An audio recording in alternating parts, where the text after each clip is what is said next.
you. Glad to see you all here. We got a room of almost 200 nerds, and I'm sure the nerds will pile in. Maybe we can get up to about 300 tonight. We'll see. It's your boy, Jay, in the house. Your boy. Can't see me.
All right. Welcome to another Esoteric Hollywood. Crazy Hollywood analysis. And let me tell you, it was a crazy movie now. And we've had more drama. There's always drama every day. Of course, all we have to do to completely demolish all these haters is just continue to put out quality content. And that's what we will do. So I want to thank everybody, all you Jay's Analysis nerds. Welcome to the comparison of Dr. Sleep and The Shining. As you know, my TV show, full production, 1-season TV show with Jay Widener, the expert on Kubrick. From 2017, we produced that show. Very proud of it. And we did multiple episodes analyzing Kubrick. You can still watch that at Guy TV. I don't have the rights to that show, so if you want to watch those episodes, you have to subscribe to Gaia, or you can watch it through Amazon Prime if you have a Gaia subscription there. On Amazon Prime, I think we have all 5-star ratings on our TV show, so very proud of that. Came out good. And in fact, this is one of the films, The Shining, that Jay Widener and I disagreed on. If you recall, we actually had some debate. Most of the time we agreed on films and their meaning, the symbolism, because he's an encyclopedia when it comes to film analysis. And I was very thankful to have that show that he put together. He offered that, and then we co-wrote it and co-did it.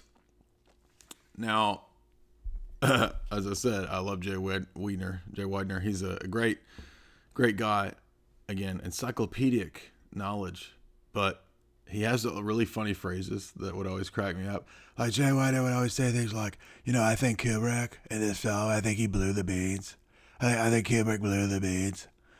And I would be cracking up over there. And again, I love Jay. I think it's a unique turns of phrases are funny because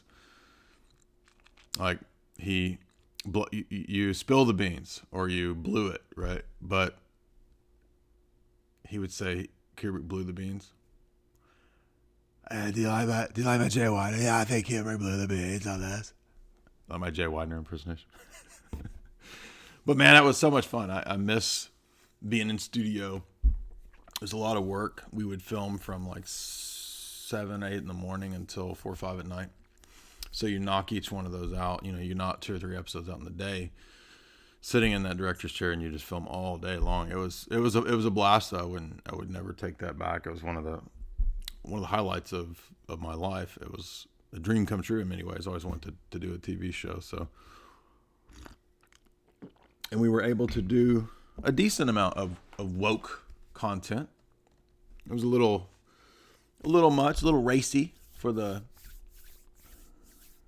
mainstream audience, for the normies.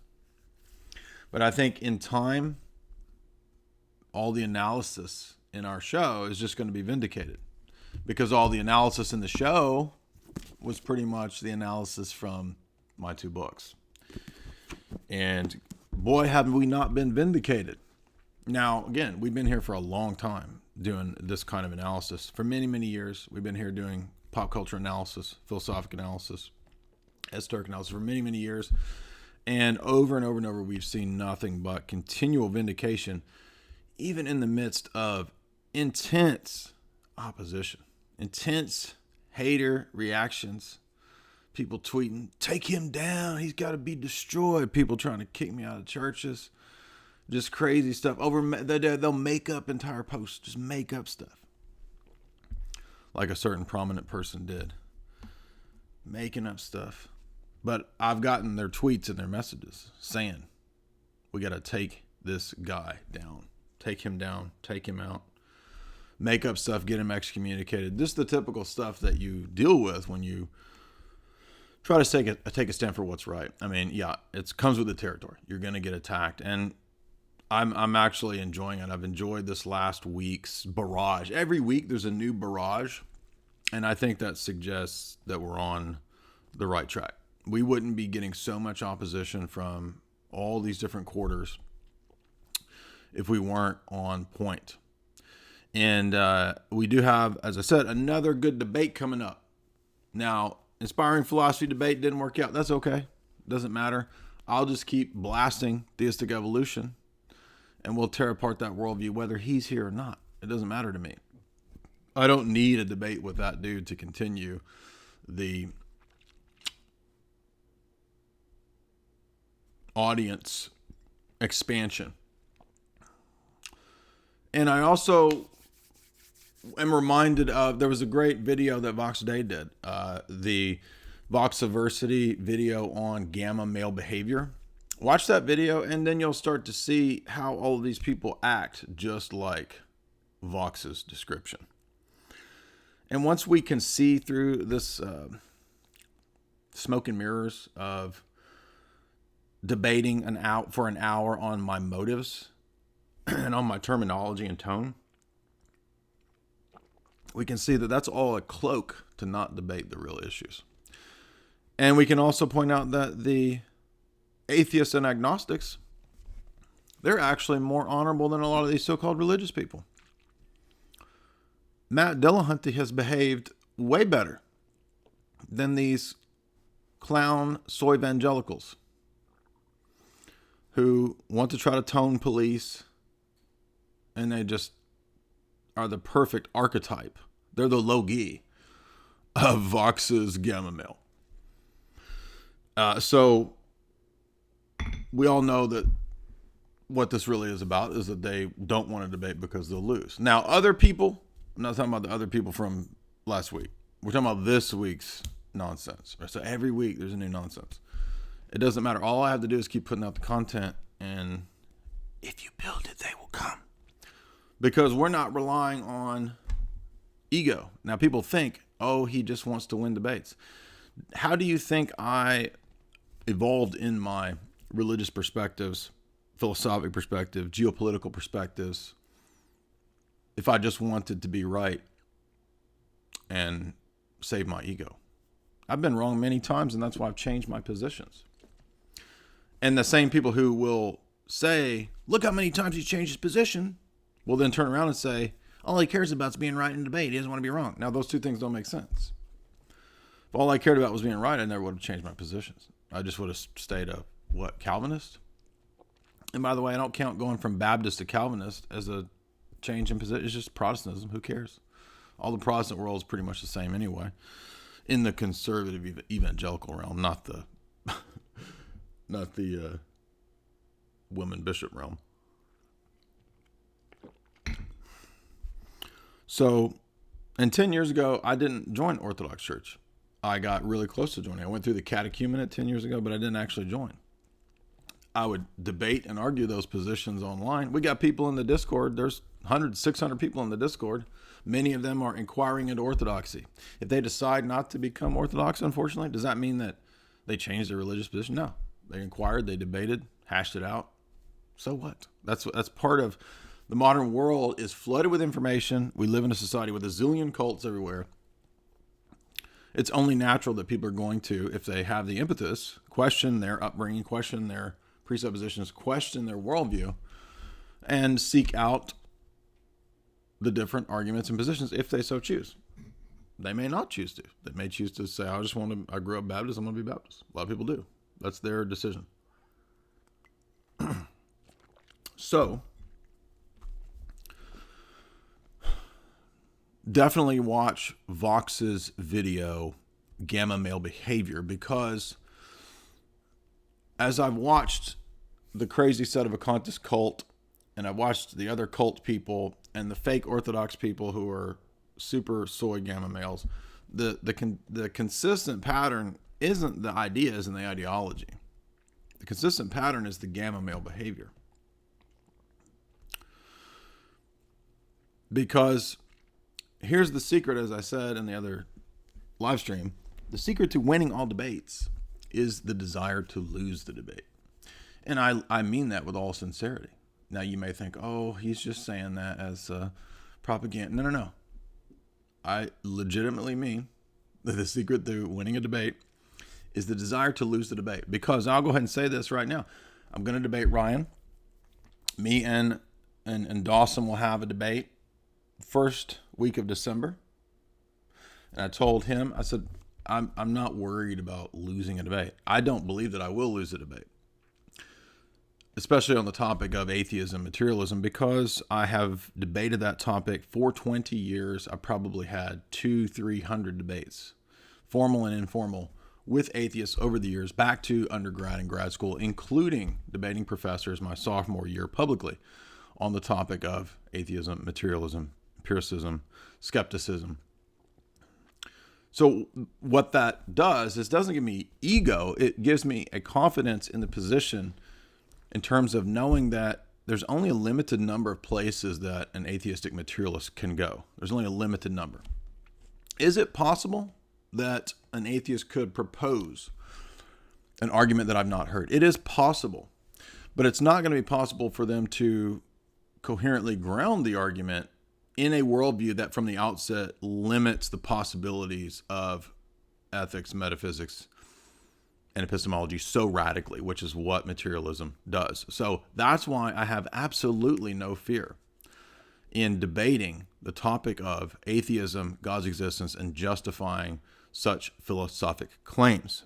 Again, another mistake that a lot of people have when it comes to this topic is that they're not trained in formal debate, so they don't know the parameters and rules of formal debate and what constitutes justifying beliefs or justifying a proposition. So, for example, a lot of times you'll be in a discussion. If you look at the comments on the Dillahunty debate, a lot of them don't even know what justifying a claim means in philosophy.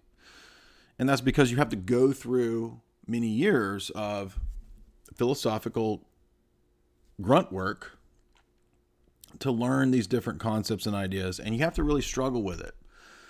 So while it's possible for somebody to be self-taught, there's always going to be gaps in being self-taught. So this is not me recommending that you go to a brainwashing state-funded university. I do not recommend that.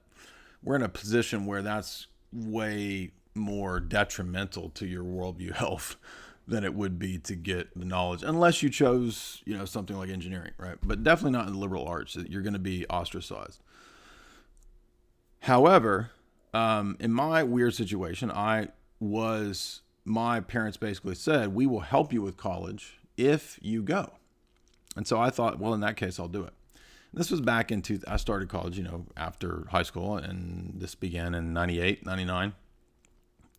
And I immediately went into theology and I went into philosophy. So over many years, you begin to see especially if you're in that system, and then if you are working at the grad level, you begin to see the problems of trying to make it in normie academic world because it's such a clique, right? And then we've seen the academic system shift pretty heavy even in the last 15, 20 years. So the reason I say that is that I'm not recommending people go to state schools or whatever kind of universities in the liberal arts.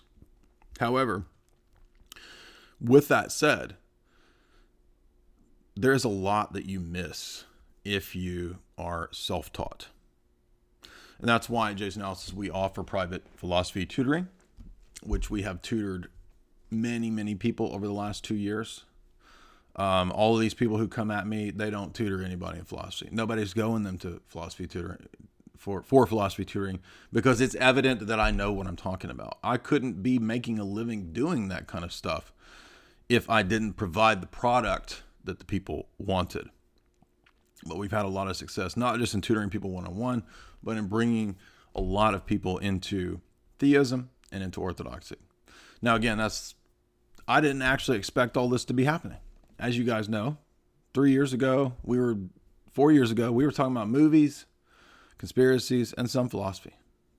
I had no idea I'd be now writing a book, commissioned to write a book on Thomas Aquinas and critiquing the theology of Thomas Aquinas from the Palamite, which is just Orthodox perspective. I didn't know I would be writing a book with Father Deacon Dr. Ananias on the Transcendental Argument. I didn't know I'd have 2 Esoteric Hollywood books, right? So I didn't plan this. These things have come along. There have been offers. Offers have come. And if we weren't providing quality material, if we didn't have good arguments, it wouldn't work. But we are, and we don't lose debates. And we don't lose debates not because of ego, but because we're correct. And we're correct because of 20 years of wanting to lose debates. And I'm serious about that because I had to run this internal dialogue and debate in my own head to get to the positions that I'm at now. And if I hadn't done that, if I hadn't been willing to do that, yeah, I could have just been egoistic and said, all right, I'll just remain a Calvinist. I'll just remain a Thomist. I won't question this. I'll just forget it all. I'll be some kind of Platonist or something. I mean, that was possible, right? I mean, why go into a position where I'm defending Genesis, for example? If this is just an ego thing, don't you think I would compromise on Genesis? Isn't that the most obvious place for people to compromise? Don't you think I've been passed over for TV work, all kinds of things, books, because of that? Speaking engagements? Do you know how many times I've been uninvited and not invited to propose speaking engagements over these topics? Many. And I'm fine with that. And it's not because they think I'm wrong or they think I'm insincere. It's because of the controversial nature of some of the topics and because of the perception of things like defending Genesis. So if I was here to be an egoist and to just merely argue for the sake of argument, winning debates, I could have a lot more success, be a lot bigger by compromising on those kinds of things. But why haven't I? Why wouldn't I do that? It doesn't make business sense and motivational sense and intentional sense if the intention is just to get a big audience, just to do this or that. Look at how many political waves I could have ridden. Could have ridden the Trump wave, could have ridden the far right wave, could have ridden these different waves just to get a big audience, as the grift right did. Did we do that here? No. Have we changed our other controversial, not talking about theology, but have we changed any of our controversial views in the other areas? No. Obviously, we want to remain. So there's areas that are no longer allowed to be discussed, like events in the past. Has any of that information changed? No, because I got woke to all that in 2003. So I know we're not here to talk about wokeness, but it is always necessary to discuss what's going on, where we are. And a lot of times people don't see what's going on in the background, right? They don't see who I'm texting and what messages I'm being sent. They don't see the screenshots that come to me of what people are really saying in their private chats. And yes, there's all kinds of people who will do that. I'm not saying that's condoned. It just happens, right? If you have a decent sized audience, every day somebody's going to come to say, bro, look what somebody so-and-so said to you. Now, a lot of times I ignore that because it's a huge distraction. I'm not telling people don't feed information that's valid, because sometimes it's necessary. Like if somebody's being deceptive about their view of you, as capturing Christianity was, if they're being deceptive and pretending that, oh, bro, I'm a fan of your work, and then secretly, man, I can't stand the transcendental argument, I don't like it, then no. In that case, I welcome the information. Now, at the same time, don't you think that I have access to a wide breadth of different types of people? Of course I do. So it's very easy for me to find out, in many cases, what's really going on. I can talk to people across the religious world in different denominational settings. I can talk to people across entertainment world. Now, I don't know the high level top of the people. Now, in a couple of these areas, I do know people at the higher levels. I don't know like high level Hollywood people. No. But I can talk to people that work in entertainment, people that have won awards in entertainment. I could talk to people in the music industry. Not people at the top, but pretty prominent people. And if you do this kind of stuff, you will. We just did 2 hours with Sam Tripoli. Sam Tripoli, well-known stand-up comedian, does a very woke show podcast. It's our third time being on Sam Tripoli. My point is that I can reach out feelers and I can make connections and talk to people. So you're not going to run a bunch of scams and trickery that I'm not ultimate. Like let's say somebody makes a hater video. Okay. Within a minute of the video going up, 10, 20 people will message me the video. I don't ask for that. It just happens. It'll get spammed. I know that people make the hater videos. It's just part of the game. It's part of what happens. So guys, don't worry about it. All we have to do, I figured out the better way to do this, because a lot of these people, especially in the religious realm, I'll give the atheists this. The atheists are right about this. In the religious realm, it's a lot of gammas. They're right about it. And there's a lot of gammas in the atheist realm too. Don't get me wrong here. There are a lot of gammas and fedoras being tipped with that soy drip in the atheist realm. But there's a lot of soy gammas in the religious realm too. And it's typically people who have not been successful. They've not achieved. They've not confronted people. They've not been confrontational. They've not had the guts to man up and do stuff, to create their own stuff. And so therefore, as Vox says in his excellent video, they're envious and they're malicious. And they oftentimes cloak that envy and that maliciousness behind an attitude of faux piety. And they're ready to debate you all day long on debating and tone, but they're not going to debate you on the actual issues. And I just want people to recognize that. Be ready. Look for an hour, 2 hours of guys debating you on the tone, debating you on the words you can and can't say, debating you on this, that, spending 2 hours, well, spend an hour and then 2 hours, going after your personal, your past, your personal issues. I mean, that's like the lowest level, right? Now, if somebody wants to launch an insult, that's fine. But an insult is different, right? We've done that. We do that every now and then because that's part of rhetoric. And also insults can be vague, right? If I say an argument is stupid, the gamma soy will say, "You're calling me stupid." That's what Ibarra did. And they threatened to boot me because I said the argument was stupid. That's stupid, I said. Whoa. No. That's part of debate. As somebody remarked on Twitter, the greatest debates in history have included a large level of insult, invective, and all kinds of satirical tone and satire and sarcasm. Have you ever watched a British debate? Have you ever watched the Oxford debates? The most famous debate forum in the world in terms of classical education. Oxford debates. Have you ever watched any of those? Have you ever seen how the speakers will actually do subtle insults and poisoning of the well as a means to ruffle the opponent? Now, that's true that technically speaking in a debate that you could label that an ad hominem, or you could label it an informal fallacy of poisoning the well.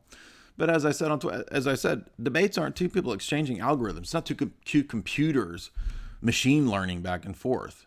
It involves the art of rhetoric, the skill of rhetoric, right? Which involves witty banter, which involves anecdotes, which involves reductio ad absurdum, reducing the other person's position to absurdity. It involves all these kinds of things. So to arbitrarily try to set up gay standards of you can't say anything that we deem insulting is a no-no. If you in your rebuttal want to call that out, you're absolutely free to, right? I can say whatever I want in my 10 minutes, my 15 minutes. And if you notice my fallacies, or if you want to say, hey, it's your duty in the response to say, well, notice that my opponent began his opening statement with a poisoning of the well. Now, if he believes his argument is that strong, why does he feel the need to begin his opening statement by poisoning the well? That's how I would respond to a person who had an opening statement that poisoned the well. Bahnsen did this in a famous example in the Bahnsen-Stein debate where when there was a situation where Stein's PhD was on quails, like the biology of quails. And so how did Bahnsen begin his debate? He poisoned the well. And he did it on purpose. And he says he did it on purpose. He said, I illustrated that my opponent was not fit to debate the subject of the philosophy of God's existence, precisely because his PhD dissertation was on quails. And how does studying quails give Dr. Stein, the philosophical competency to debate a question of metaphysics and epistemology. And of course it doesn't, and that's why he was crushed in the most famous debate in the 20th century, where even the atheist audience was laughing at Stein. Now, Bahnsen didn't win the debate because he poisoned the well, but he did it for an illustrative reason. He did it for a rhetorical reason. And it might surprise you, but when I go to a debate, typically I am not too worried about rhetoric. When you see me getting heated and debating, that's the real me. I'm not plotting some kind of like, oh, he's done this, and therefore at this point of the debate, I need to do this, and I'm going to launch my ad hominem here, and then after point C, I'm going to launch a poisoning on the well. No, I don't do that. Who has time to do that in a debate? You're thinking too quick. Unless it's a formal debate where you there's time in between each speaker and you write down a bunch of notes or something. Maybe in that case you could lay out your strategy or something. But no, typically if I'm debating, it's already in my head and I just fire it out. And one reason that we don't lose debates on this sphere over here on this side of things is because of 20 years of debating. We got started debating in in college by going out every night and debating. We would go to the coffee shop. We'd go to the philosophy club meetings. We would go to church. We would go to open forums at coffee shops. Debate. And we did this all the time. We got on people's nerves. We got on professors' nerves. But you know what that did? That gave me years and years of experience in debates. So, if you played guitar for 20 years, you can recognize things. If you debated for 20 years, you can recognize things. You can recognize when people want to, for example, have an arbitrary criteria for an out, for an escape, for a way to not do a debate. I mean, I've probably seen that 50 times in 20 years. Now, if you're interested in classical education, which is something that we promote at Jay's Analysis, we have done countless talks and private tutoring lectures for people on classical philosophy. In relation to classical pedagogy. St. Basil, St. Photios, they speak highly. St. Gregory Palamas, all spoke well of classical education. The liberal arts, trivium, quadrivium, this stuff, right? And we support those things, sure. Now, they're not the end-all, be-all. But many of the church fathers were trained in rhetoric, trained in the classics, trained in logic, trained in debate.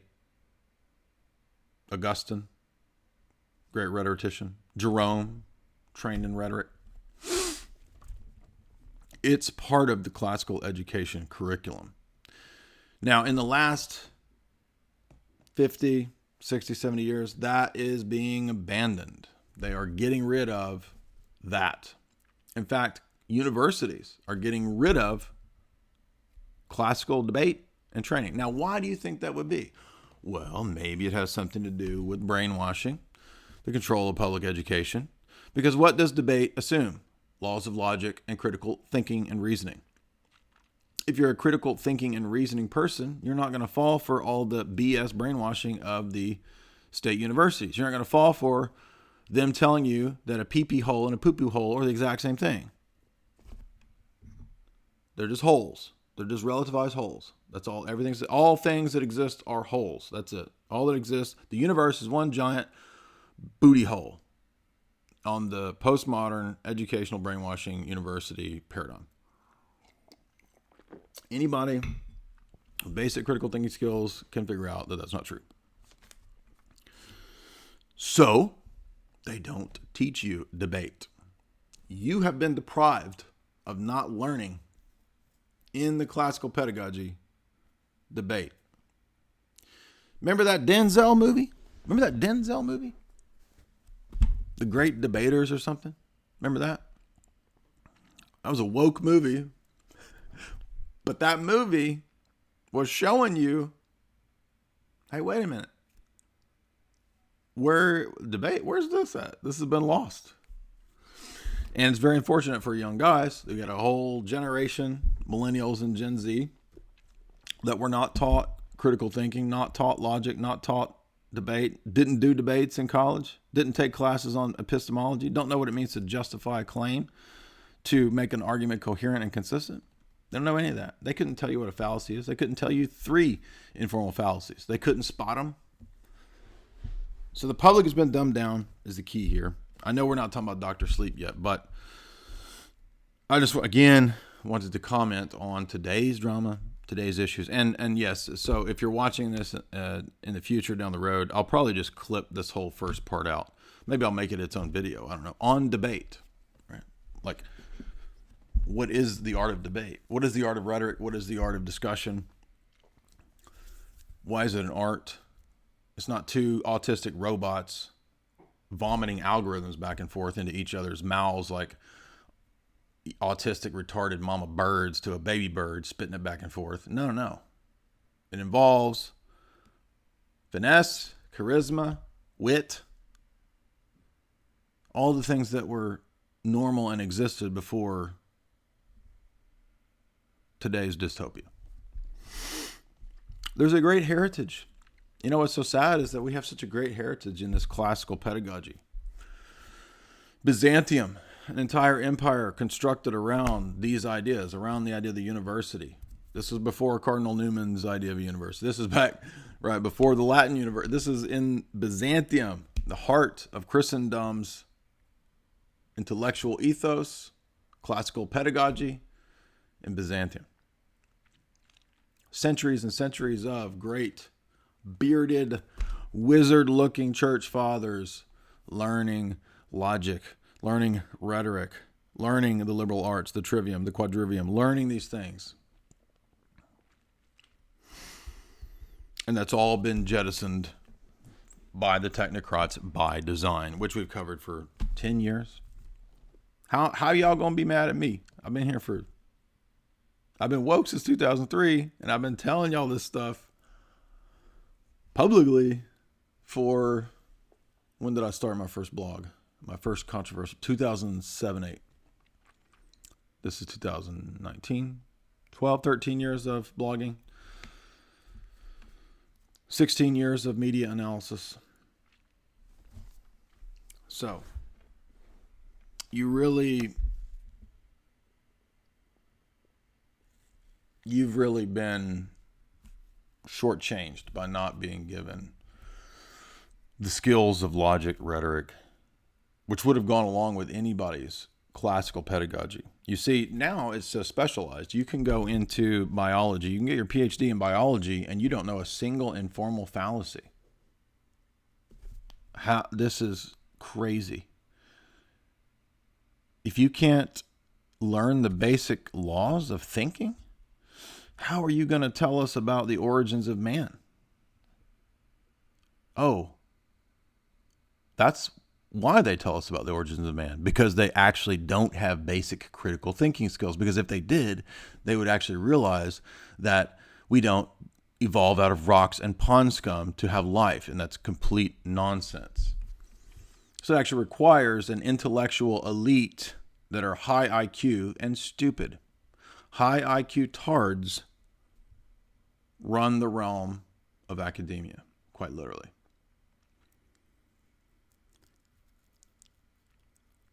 Because if they didn't, they might start thinking something can't come from nothing.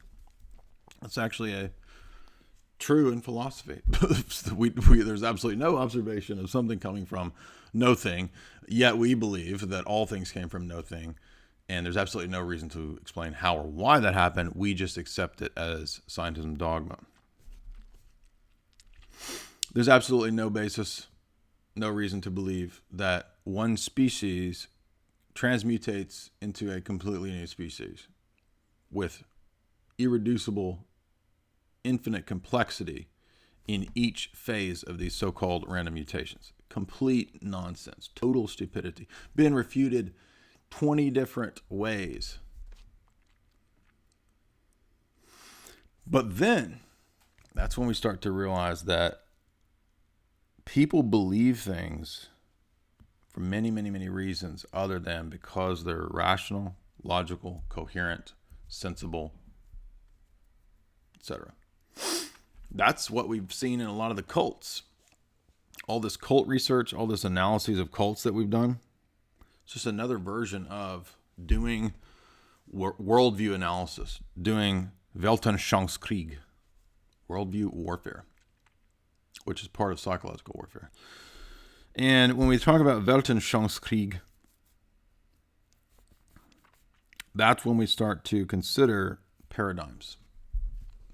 But the Thomists, the atheists, these people are part of an old paradigm. It's called classical foundationalism, and they've never questioned it.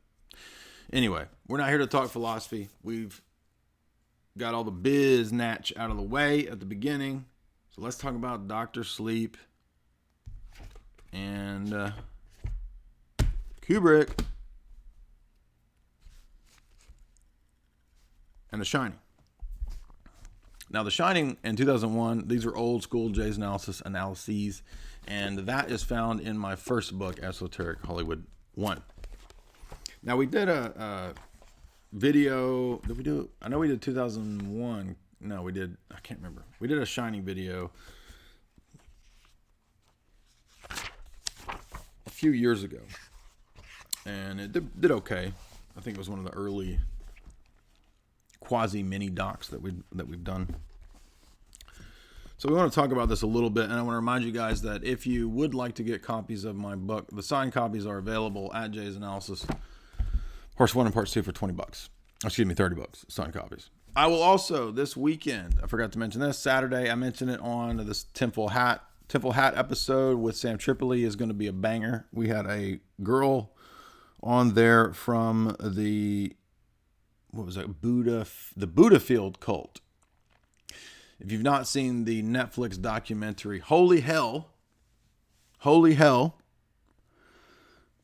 this is not the Osho cult. It's not the Source Family cult. By the way, watch all those. They're good. Source Family cult documentary, Osho cult documentary that Tristan and I covered. A lot of people said that was the funniest live stream podcast that they've ever seen or that we've done. Both.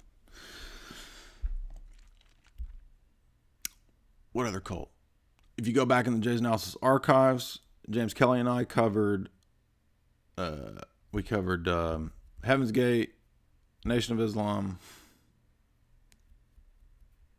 Jim Jones, and 2 or 3 more.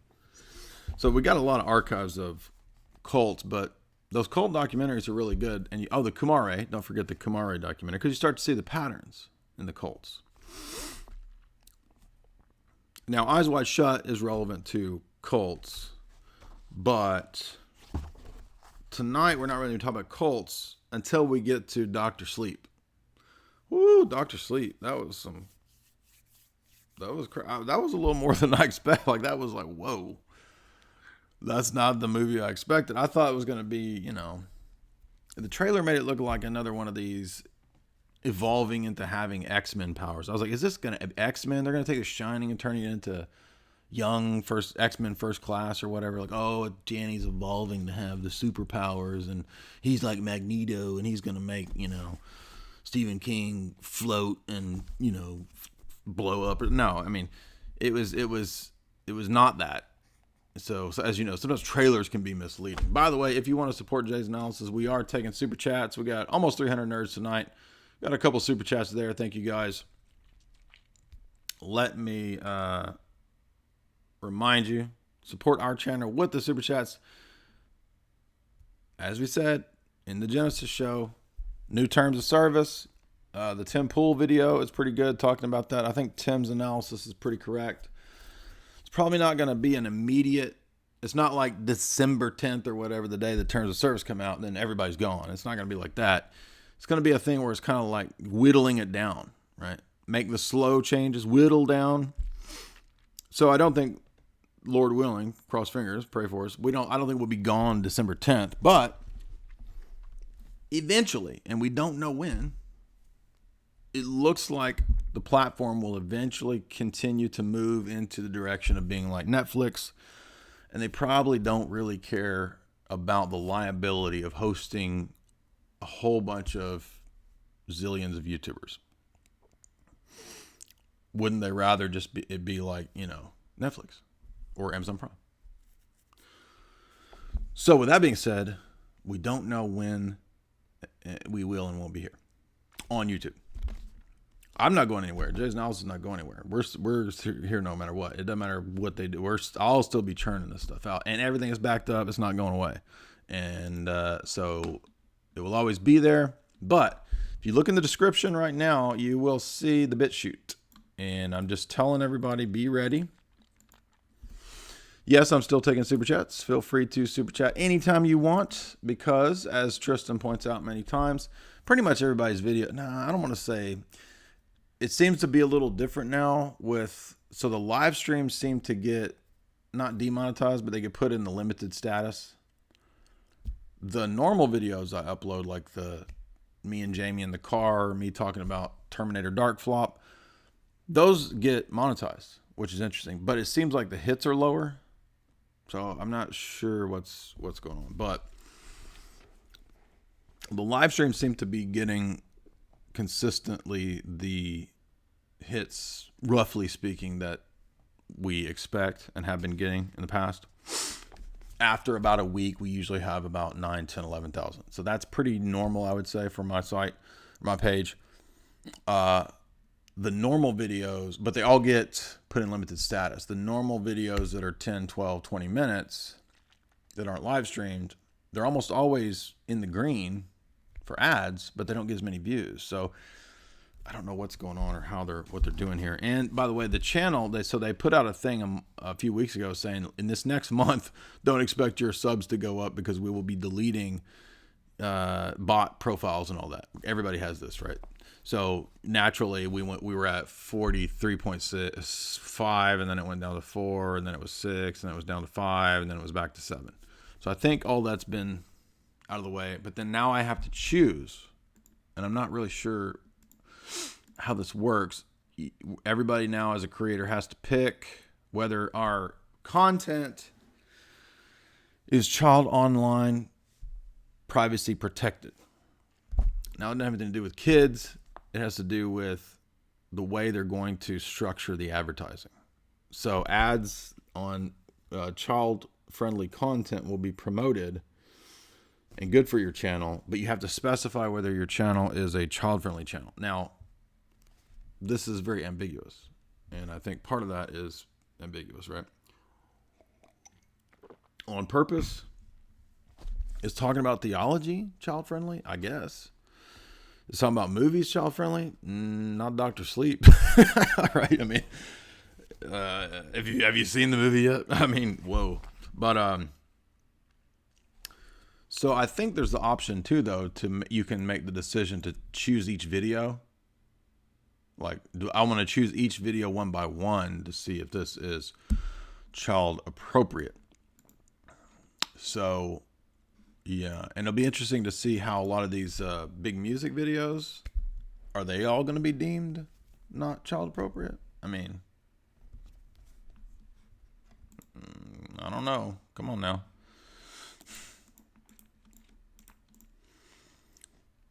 Yeah, I round up, by the way. By the way, YouTube rounds up, or they used to. They used to round up. If you had 43.7, they would just say 44. So, yeah, I'm exposed as having... A lot of the people who do the exposing, by the way, they bought fake subscribers. A lot of trads have bought fake subscribers.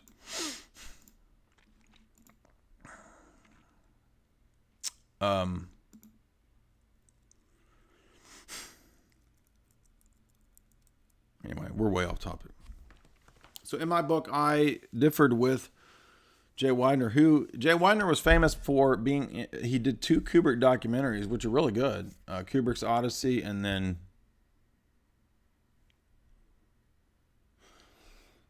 what's the second one? Anyway, watch Kubrick's Odyssey. And he thinks that there's indications that Kubrick was involved in the moon fiasco. I believe that is very plausible. I'm not totally convinced about The Shining secretly referring to that. It could. But I typically think that The Shining is an allegory for the spiritual weirdness of America, and that America's elites, and namely the Anglo-American establishment elites, the Eastern Seaboard elites, whom Crowley is describing in both Eyes Wide Shut and in The Shining, and in Barry Lyndon, and actually in many of his works, that's who I think is being discussed. And we see the unnatural proclivities of furries and older people, younger people in The Shining and in many Kubrick films. We've talked about this in many interviews. I think Kubrick's trying to tell you a long time ago, your elite are a bunch of sickos. Your elite are a bunch of satanic pridos. Pridos. I'm going to start talking with some kind of weird cholo to avoid the algorithm. Pridos. Pridophile. Pridophile. I could just use my voice. Why didn't I think of this? Just use crazy voices to get around. El algoritmos. El algoritmos. How is the transcriber tech going to figure that one out? Well, so I meant, yeah, that's where I was going next. So, but no, there's Kubrick's Odyssey, and then there's another one. And then Jay Weidner was one of the main stars of Room 237, which was the mega popular Kubrick documentary where they interviewed four people on their analysis of Kubrick films, and The Shining particularly. It's an interesting documentary, but Weidner is sort of Jay Weidner's the I would say the most convincing and interesting analysis in Room 237.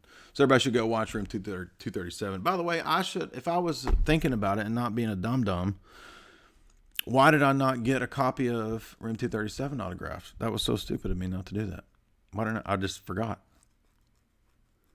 I did go get Blade Runner when I thought I was going to get to meet Mary Sean Young, and I didn't get my Blade Runner autograph. But I did get my Minds of Men, Aaron and Melissa Dykes, our great friends, Aaron and Melissa Dykes. We did get that autograph, so that was cool. I should send to Sean Stone to get Oliver Stone to autograph. I wonder if he'd do that. Ooh, that's a good idea. I just thought about that. All right, so if you've not seen Kubrick's Odyssey, definitely go watch it. If you've not seen Room 237, definitely go watch it. One or two of those in Room 237 were really dumb. I was like, what? You think The Shining is about that? I think it's about haunted America. I think that Stephen King was talking about haunted America and weird occult esoteric stuff in America. And wouldn't you know, your boy right here was vindicated, because Dr. Sleep is the Stephen King story sequel, and everything that I said was right. Everything. Remember when Twin Peaks season 3 came out? I do. Remember when Mark Frost and David Lynch wrote that big fat history of Twin Peaks? After 2 or 3 years after I wrote my big long analysis. I'm not saying Mark Frost read my analysis. Maybe he did. But whether he did or didn't, every freaking detail that I laid out in my Twin Peaks analysis was spot on. Word up. Everything. I was right about all of it. The Crowley part, the cult part, the mind control part, the Parsons part, on and on. The portals. All of it. What the owls mean. I remember like 6 years ago, I would talk about the esoteric aspect of David Lynch movies, and I'd not even written any David Lynch analyses. And I remember like movie people be like, "You're an idiot. There's nothing esoteric in David." What? I had one guy, he was smoking cigarettes. He goes, I was like, dude, I know what I'm talking about. Oh, there's nothing esoteric in David Lynch. That really arrogant laugh with a cigarette. Oh, and then Mark Frost's book comes out, and it's everything I said. I wrote my analysis 2-3 years before Mark Frost's book came out. And if you read Esoteric Hollywood too, you know that. Because we included the Twin Peaks analysis in part 1, and then we included the Firewalk with Me and Twin Peaks Season 3 analysis in part 2. But, yeah, I forgot. This is another vindication. We were vindicated on Twin Peaks. We're vindicated on our analysis of The Shining. I mean, I couldn't, but what if Vivian Kubrick came on here and she was like, everything that you said is correct in all of your Kubrick analyses? People would still be like, she doesn't know. Who is this woman? This woman doesn't know.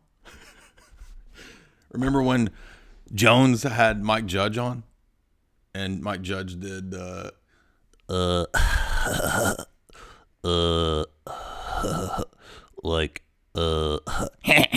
he did his Beavis and Butthead, and people would say that that's a terrible Beavis and Butthead when it's the dude who is the voice of Beavis and Butthead. That's where we're at. You could get Vivian Kubrick on here. She could say all of Jay's analyses are correct on Kubrick, and people would be like, who is this woman? What the heck does that woman know? She doesn't know anything. By the way, I cited an interview with Vivian Kubrick in part 1. But who cares? Nobody knows. They don't care.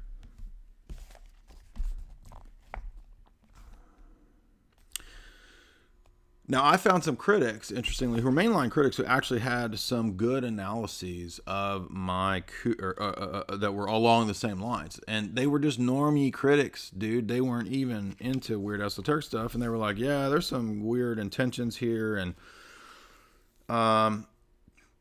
Kubrick mentions in some of his talks H.P. Lovecraft. In all things, we want to keep it mysterious and never explain the meaning. Kubrick, the critics Walker, Taylor, and Rookde say. And so this applies to Kubrick's own works. Now, a lot of people consider this one of the best films of all time. And it's very interesting because, obviously, I think we're supposed to see in Jack Torrance, well, the Jack character. We're supposed to see some Stephen King in him because he's a writer. And, of course, Jack Torrance, we don't get the impression that he's been too successful, right? I mean, they don't have much money. They've got a little apartment. He feels like he can't write sufficiently and correctly with the distractions of this family that he's got. So he's starting to resent the family life because he wanted to be amongst the, what do they call them? The good people, the better people, right? The beautiful people, the beautiful people. And so he seems to have already kind of had a few snaps, right? Because at the beginning we're told that Jack had snapped and broke Danny's arm by yanking him. And that this was a fit in one of his phases of having a drinking problem. And what a lot of people have missed in this opening first act are the clues and the weird things in the apartment. Danny's mom is, it doesn't say she's a witch, but she has books on witchcraft. And they are prominently displayed in certain scenes on purpose. Of course, Kubrick put everything in every scene intentionally. Danny has a lot of cartoon characters, and we even see some weird kind of, like, why did Danny stick the cartoon stickers and characters in that circle? Like, maybe he had experienced some weird things. And then we find out, and by the way, somebody said, you ripped off Rob Ager. If you cite somebody in a footnote, that's not ripping off. I have footnotes in my book that cite Rob Ager. And I gave Rob Ager credit for saying and pointing out the subtle proclivities that were told about Jack Torrance. The magazine. Jack has a magazine. A nudie mag that's not for girls that he seems to like. And then, as we know, it's hinted that Tony has been abused. Not just beat up. It appears that there's other kinds of abuse going on. I think that's true. So it turns out Jack is being possessed. This is a phase of gradual demonic possession. Obviously, Jack's progressing in his phases and stages of demonic possession. Have you watched the Holy Hell documentary? If you haven't, watch that, because that cult leader dude is like, he starts out as this Hollywood actor guy, and by the way, he's in Rosemary's Baby. He's an extra. He's in a couple scenes of Rosemary's Baby. In the circles of Roman Polanski. Starts a cult. What?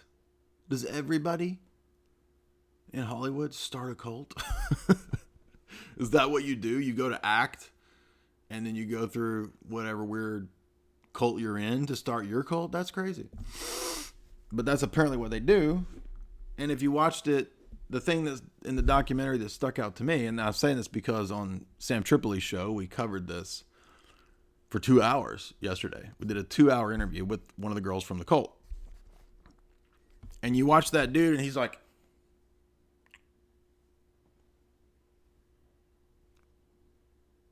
a robot puppet ballerina, and he is like a ballerina. The dude is a ballerina. If you've seen Holy Hell, you'll know what I'm talking about, right? He's a ballerina. Now, I'm getting a cramp. Okay, so at the beginning though, he's got this like, he looks like that for the whole beginning part, and then fast forward to like 20 years later, and he's he looks like a total, he's not there.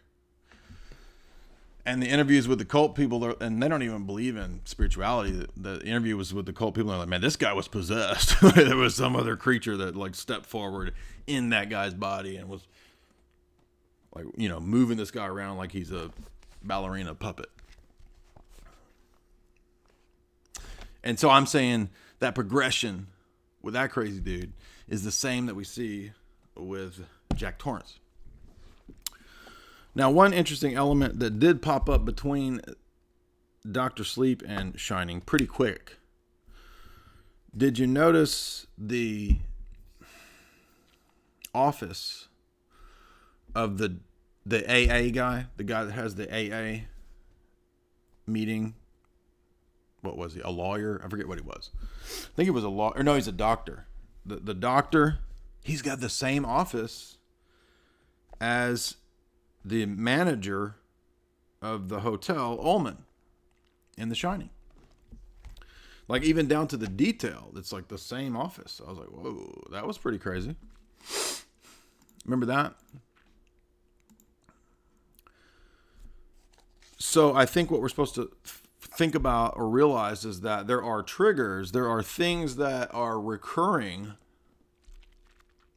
and Kubrick does seem to have affinities with eternal return, right? Nietzschean doctrine of eternal recurrence, eternal return, which is just the idea that time is not linear with beginning, middle, end. It's cyclical. It's the ancient pagan view, set over against the biblical view of beginning, middle, and end. Now, the beginning of The Shining too, I wanted to mention this as well. Remember how it's wah, wah, wah, wah, and the camera's flying over that lake, and you see the above and below. The as above, so below. That's, I think, telling. It's almost like we are a spirit, demonic entity, sort of seeing from above what's about to go down. Maybe that's even the demon that's coming to essentially inhabit Jack Torrance.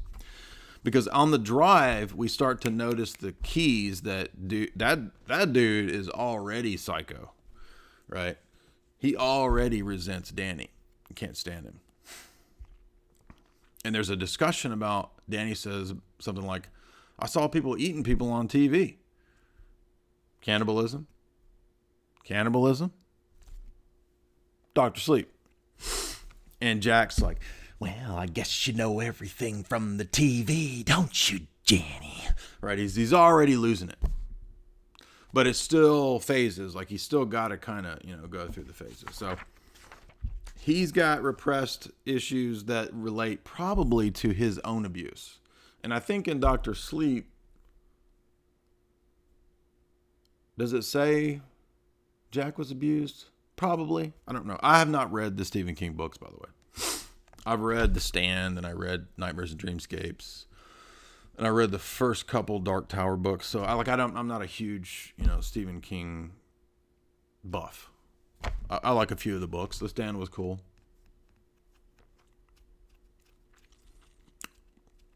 Dark Tower was cool. And by the way, in Dark Tower too, it's spirits and souls stepping into different bodies. So we know that in the mind of Stephen King, it's possession type stuff, right? I mean, we can know that Stephen King knows about that. And also the tower itself is kind of this mystical center of the multiverse where you step into different portals and worlds, right? So it's got like a Rosicrucian kind of thing going on here, probably. I'm just speculating. I don't know.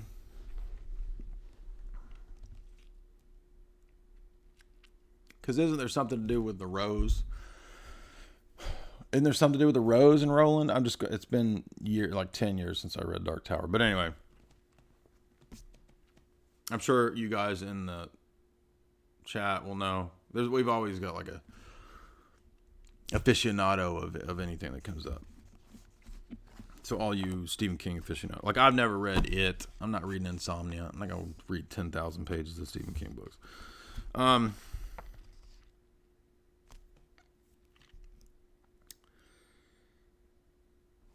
I think the movie is about making a deal with the devil. And that's what Jack thinks he's going to get at the Overlook. He thinks he's going to get this weekend away. I don't know if he's really planned necessarily to get rid of them. Maybe, because he does seem to kind of think and know that the job will be him there all winter with the family and nobody else. That seems to be why he wants it. But as to how far he's really planned this out, it's a little unclear. But we know that things that have been referenced earlier in the film, like the big bad wolf, Jack will become the big bad wolf. Jack will become the Minotaur in the maze. Remember the maze? He's the Minotaur in the maze. There's also a lot of weird posters that come up. There's actually a poster of a Minotaur, of a bull's head. When we see the two twins, which are Gemini, there's also an astrological aspect to this. When the twins appear to Danny in the game room. In the game room, there's also a poster of a skier, and it says Monarch. Project Monarch is the mind control MK Ultra program that dealt with trauma, splits, abuse, psyches, etc. We've done many, many talks on this. You can go listen to all the globalism classic talks on MK Ultra. And so we see this bull, Minotaur, Taurus, and the Gemini twins, and Project Monarch all in one scene in the game room. And then we start to realize that, okay, yes, Kubrick is actually hearkening to mythology. He's hearkening not just to, well, with the maze and with the Minotaur, to the story of Theseus, right? He's in the maze, Minotaur's after him, got to get out of the maze. In the esoteric, what is the maze? The psyche. Not just the psyche, but the realm of the dead, the underworld. It can be both. The maze is used for both. The maze can also be used as an allegory for this life. When you are in this life, you're in a maze, trying to find your way back to God, to heaven, etc. Now, I should mention too that the books that Wendy has, are very revealing. She has a book on witchcraft called The Magic Circle. Eyes wide shut. Exactly. Magic Circle comes up many times. She has another book called The Mother Goddess. And so they seem to represent boomers. They're a little older than the boomers, but it's still that generation roughly. Because she's into, alternative spiritualities. She's also into literature. She's got witchcraft stuff. Jack wants to be a writer. He's got a drinking problem. He's trying to get over this drinking problem, we think. And he's starting to lose it. And it turns out he is the psychopathic, parasitic one who will be the Minotaur in the Theseus myth, which is what we are looking at. And much of literature is essentially concerned with representing the ancient myths, right? Archetypal mythological stories being represented. The maze clearly, as I say, quoting, I don't know who, some scholar, the maze alludes to the Minotaur myth, which is a monster with the head of a bull and the body of a man, who was kept in a labyrinth and fed on human flesh until the hero, Theseus, killed him. Fed on human flesh. Cannibalism. Dr. Sleep. Right. The company that made Kubrick's Killer's Kiss, his old film, guess what the name of that production company was? Minotaur Productions. In the film, environment is destiny and not its instrument. So I think we're starting to... There's also areas in the film where it almost seems like some of it is in the psyche of Jack. Like he wants to imprison Danny in the maze, and that he's going to use the maze to terrorize and kill Danny and possibly eat him. I mean, we're not told, obviously, I haven't read the book, but in the Kubrick film, we're not told that he's going to eat Danny, except Danny does mention cannibalism. And in the Theseus mythology, the Minotaur eats humans. So, whoa, right? Now, and by the way, I cited Rob Eggert actually several times. So somebody saying I was ripping him off is like, don't you know how you cite a paper? It's not ripping people off to cite somebody. It's called research. There's also a commentary on American society. This is another layer to the Kubrick. This is why Kubrick's so fun, is because he's got all these layers. So it's not just this esoteric, Jungian, mythological, archetypal element. There's also the American cultural critique that we got going with the Cold War. And Dr. Strangelove, greatest example of satire of the Cold War. It's a classic. And the key to this is that when Danny goes into the game room, Danny seems to represent, in a way, the younger generation of Americans at that time. And Jack has this weird... Danny gets lost, right, which is significant, in a literal and figurative sense. He has been abandoned, and his parents have a fixation on the landscape, leaving him forgotten in the game room. Jack rhetorically comments on Danny's playfulness. Did you get tired of bombing the universe, Danny? Right, he says this bizarre line after Danny's in there playing Asteroids or whatever game he's playing. Now, I know that sounds a little out there, but if you've watched a lot of Kubrick, you realize it's not. Kubrick always layers his movies with other Kubrick content, and it's a very consistent presentation. David Lynch does the same thing. A new David Lynch movie will reference Eraserhead, right? Wild at Heart will reference Twin Peaks. Remember when... This is a snakeskin jacket, right? Remember when Nick Cage and Laura Dern come upon Audrey Horne wrecked with a head injury? Now, it doesn't say she's Audrey Horne, but it seems like that's Audrey. Anyway, I mean, it's the same actress, right? Remember when at the end of Wild at Heart? Who's the good witch of the West in Wild at Heart? Laura Palmer. Kubrick does the same thing. He brings all of the Kubrick canon up to that point into play.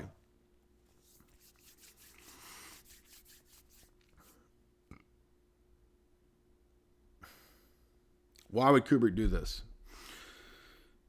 What is the Rand Corp? What is Dr. Strangelove lampooning? The Rand Corporation. Go listen to my watch my mini documentary and the talk I did on the Rand Corporation. Kubrick knew this then. Kubrick knew the whole picture of the elite. All the stuff that we are saying now is woke after Epstein and all this stuff. Dude, Kubrick knew this back when he made probably Killer's Kiss. Now, do I know all of Kubrick's motives as to whether it was all to expose the elite? I'm not going to guess on people's motives. Maybe people are conflicted in their motives. They don't always have one motive. Maybe they were, wanted to do good, but they were also compromised. Maybe, I don't know. Who cares? I know what it's like to have thousands of people guessing your motives and attributing to you false motives. They don't know your motives. Motives are what soy gammas debate and obsess on, because you can't prove or disprove motives. There's no way to do it. You don't know. That's why they won't debate facts. They won't debate the actual texts and the issues. But Kubrick is absolutely lampooning the Rand Corporation. It's called the Bland Corporation in Dr. Strangelove. Thus, we know, which is prior to The Shining, that Kubrick was totally woke on the Cold War. He was totally woke on what MKUltra, mind control, CIA mind control, all this stuff is. Does that mean whatever his personal worldview is true? No. I mean, 2001 is like evolutionary transhumanism, basically. That doesn't mean that if Kubrick actually believed the philosophy and worldview of 2001, it doesn't mean it's true. But 2001 is telling you the philosophy and worldview of the elite. Totally. Obviously. Luciferian apotheosis and transhumanism. That's totally what it's about. Gnostic evolving into becoming God. So someone like Kubrick, regardless of his motives, is very important to understanding the overall esoteric worldview of the elite, because he puts it into all of the films. Why do you think he did Lolita? Why do you think he directs Barry Lyndon, which includes the themes of Eyes Wide Shut and Lolita?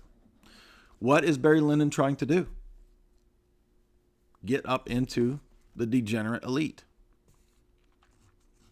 And then he realizes, why do I want to be in the degenerate elite? They're awful, right? And so it's all a bunch of fool's game. So Barry Lyndon learns the exact same thing that Jack Torrance learns. These are a bunch of nasty degenerates. But Jack learns it the hard way, because he gets fully possessed. And the hotel it kind of represents America. It's Indian burial ground. Oh, Stephen King with the Indian burial ground, right? Like Poltergeist. Shocker there. Right? America's a giant Indian burial ground. It's a big haunted house. America's a haunted Indian burial ground. It's like the Overlook Hotel.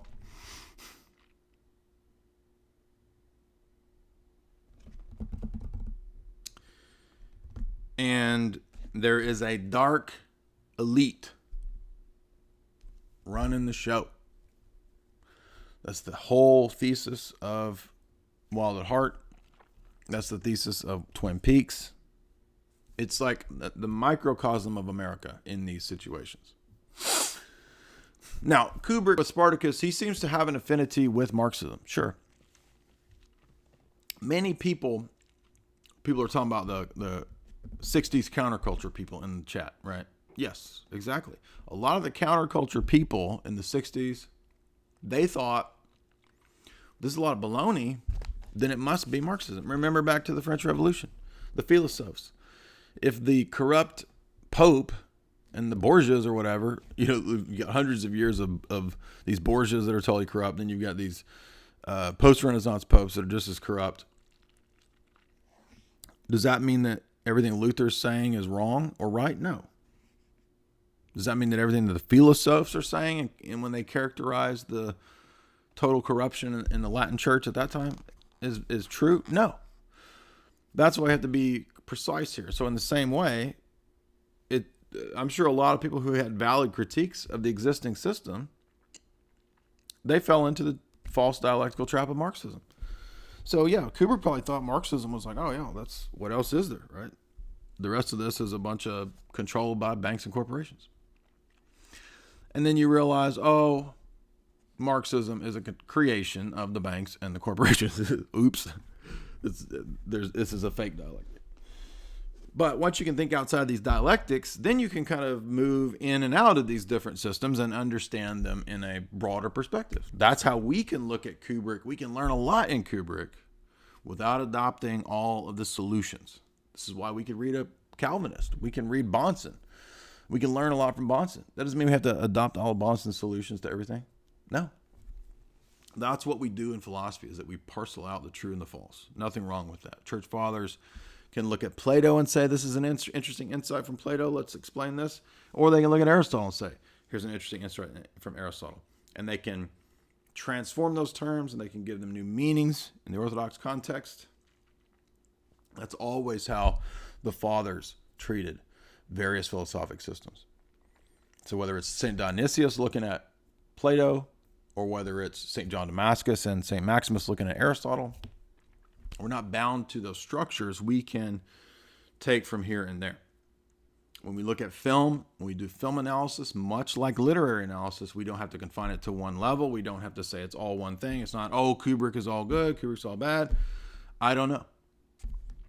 But I can decode it, given my paradigm, my worldview, and attempt to look at it from all these different layers and levels. If you take a college class, as we've said many times, you will do what's called a literary close reading. If you do Dostoevsky, one of my favorite classes, we did a lot of Dostoevsky. We did Notes from the Underground, and we did Crime and Punishment. You will look at the text. You will consider the characters. You'll consider the perhaps archetypal connection of the characters. Who's the young hero? Who's the old wise sage, right? This kind of stuff. Who's the witch, temptress archetype, right? This kind of stuff. Then perhaps you will look for deeper significances. What is the significance of Sophia in Crime and Punishment? Who does she represent? What does she represent? Wisdom. What about grace? What about Raskolnikov's transition from wanting to attain worldly power to many years of suffering to attain to repentance and humility and salvation through Sophia? So you'll do that kind of analysis. If you read Flannery O'Connor, I had great grad classes on Flannery O'Connor. So much awesome symbolism there. What I do with film is the exact same thing that you would do in a literary close reading, except that I don't just keep it on the symbolic level. I also bring in the geopolitical, the occult, espionage, philosophy, all these different realms. And that's what we do here in this. That's why when people say, what's your book like? I can legitimately say it's not like anybody's book. I mean, the closest thing would be like Roger Ebert talking about symbolism in film, but it's very shallow. It's very, like, he got an English degree. So he'll talk about so-and-so character went through this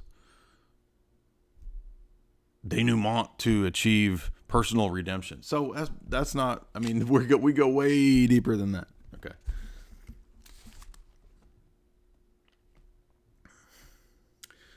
I talked about some similarities between. Next, I launched into a big thing about mazes, because mazes are fascinating, especially in the ancient medieval world, what they signified. And the garden mazes were a thing of the elite. The Hortus Palantius. Do you know the Hortus Palantius of the Elector Frederick the Palatine V? And he built this giant, it doesn't exist anymore, got destroyed in war, but this giant maze by the palace. And it had all kinds of crazy esoteric stuff in the maze. And that's because the elite have been doing this for a long time. We talked about Aeneas in the underworld. Talked about the underworld as a maze. And then I launched into stuff that nobody has ever talked about yet. Because I read a bunch of the Bollingen series from Princeton in comparative religion. And I talked about the history of tribes and the mystical significance of mazes. You see that? You see what the tribes would do with the turtle? They would find patterns on the backs of turtles, and they would ascribe to them very intricate geometric meanings, forms, and significances. And so if you've seen a mandala, some of these actually look like mandalas. Very fascinating. Why would a tribal, very primitive tribe notice the geometrical structures in turtle shells and derive from that things equivalent to a mandala or a sigil, basically? Very fascinating. So I investigated the animistic views of the Malakulan tribe I think they're off the coast of Australia or something like that. I don't know. It's many years since I wrote this analysis, but if you've not read Spiritual Disciplines Papers from the Eranos Yearbook, though that series is very fascinating. A lot of perennialist stuff in there. I'm not recommending everything. There's actually a couple of Orthodox articles in those, actually, which are pretty good. But so I moved from the esoteric and literary analysis to the sort of Jungian approach to these turtle shells because they're mazes. It's just fascinating, crazy stuff. And I think that there's something to that. I think that Stephen King and ancient mythology is doing this because, I don't know, something about, we don't know exactly what. I mean, Father Rose talks about the toll houses and after you die, what it's like. And he talks about similarities to the Tibetan Book of the Dead. I'm not saying the Tibetan Book of the Dead is correct, but similarities as to the passage out of this life into the next life. That's what I'm talking about. So then when I talked about the two twin pillars of Gemini, the two sisters, the twins, we talked about many instances of butterflies being seen. It's hard to figure out where in this picture because it's black and white, but there's like a little butterfly when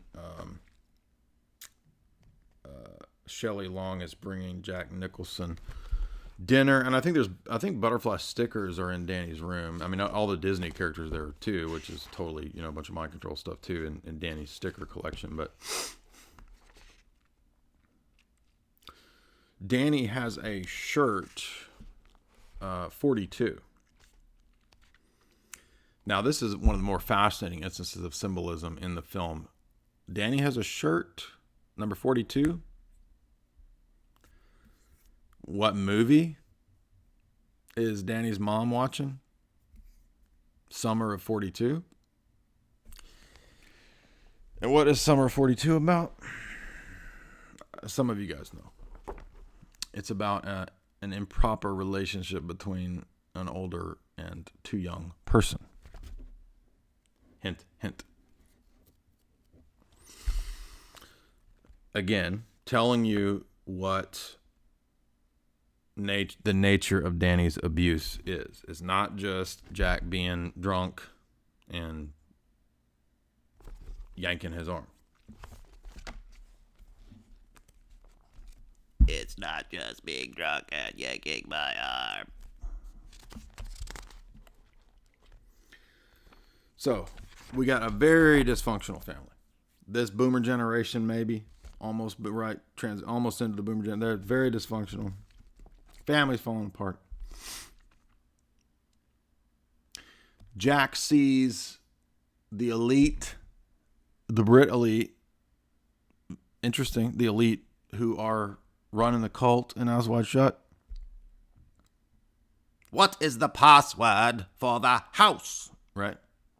The hierophant of that crazy cult, a sex cult, with his British accent. And by the way, remember the news a couple months ago? Who was one of the voices of the girls? Well, it just happens to be Cate Blanchett. They say one of the voices of Cate was Cate Blanchett's butt there too? Maybe I don't know, but was it just her voice, or was she one of the people in the circle? Was this real? Like, is this a documentary? Right? Cate Blanchett seems to prefer. She likes to play those witchy roles too, doesn't she? Yeah. The House with a Clock in the Walls. She is a witch. What's that movie about? Ritual magic. But there's nothing to suggest that the elite would be involved in cults and ritual magic, is there? No, nothing at all. That's just a completely crazy idea. And there's absolutely nothing in the last year, 2, 3, 4 years of mainstream news that would suggest anything even close to that. It is totally a crazy idea. Not anything at all. Nothing to do with blackmail, sex cults, sex rings. Nothing, nowhere. No. It's just a crazy idea. It's overblown. It doesn't exist. Oh, wait. That's all the news has talked about for 3, 4 years. And I say 3, 4 years because I'm going back to Savile, Penn State.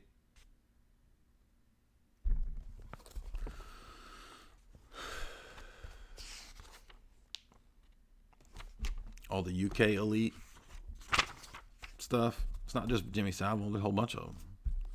WikiLeaks. Anyway. Now, Jack gets straight up possessed. That's how I read this. I mean, he's straight up talking to ghosts, dead people, and demons. I mean, that's what I think this is. Yeah, the hotel's haunted, but it's not that Jack's getting possessed because the hotel's haunted. Jack's getting possessed because he's evil as frick, and he's going to a place where there's a bunch of damn demons. That's why. And what does he see? Well, he sees a lot of weird things. Blood, crazy stuff, spirits, dead people. He sees a furry doing furry things to a Brit elite. And you remember, Ullman explains to Jack, oh, well, this hotel this is where the jet set of the 20s and 30s, all the best people came here. The British elite, the royals, the Hollywood stars. Oh, it's a ritual site. There you go. It's Epstein Island of the 20s and 30s. And that's why there's bears doing furry things. Now, who knew about furries in the 70s? When did this come out? 1970 something? Nobody knew about furries back then. You had to be a super elite creeper to be a furry in the 70s. Well, this movie is about super elite creepers. That's why. So there you go. There, you want some crazy predictive program? How's the furries? Does Jay talk about The Shining, talking about moon landing? Gretchen, my TV show, is co-created with the dude who made the documentaries about The Shining being about the moon landing. We talked about it in the first hour. Remember, there's this interesting thing. Crowley actually told his disciples to train themselves in walking backwards and talking backwards. And reportedly, that's part of the reason why in the Black Lodge in Twin Peaks, things are said, they're set in reverse, but then played forward. It creates a really weird, right? I want my garment boots, yep. Right. And that's why. Rad Rob, Rad Rob, Rad Rob, Rad Rob. It's spelled in reverse because it's a message coming from the spiritual realm. And now this will all be made, of course, a lot clearer in Dr. Sleep, because we're going to see more about what The Shining is. By the way, Stephen King, I think, has a new book out. I haven't read it. I'm not interested in reading it, but he has a new book out. Don't remember what it's called. It's basically like Stranger Things. Like a group of kids who have clairvoyant gifts who are put into an MK Ultra mental thing. Well, that's what 11 is in Stranger Things. That's kind of what this is. The Shining is that. And as I said, that will be made very clear in Dr. Sleep. But we're talking about this so much because we have expended so much time and effort and energy and analysis in the last several years, 6, 7, 8, 9 years, analyzing Kubrick and Lynch films and talking about elite esoteric stuff, and that the fact that it was in movies for all these years and that it was telling us about reality, that's what I'm known for. I've been here talking about this for a long time.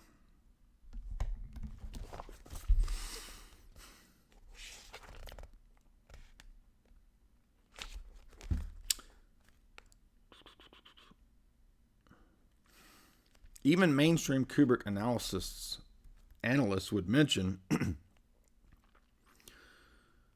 the scene between Nicholson and Stone has a cool and comic civility that turns downright chilly as the spook gives Torrance his orders to kill the family.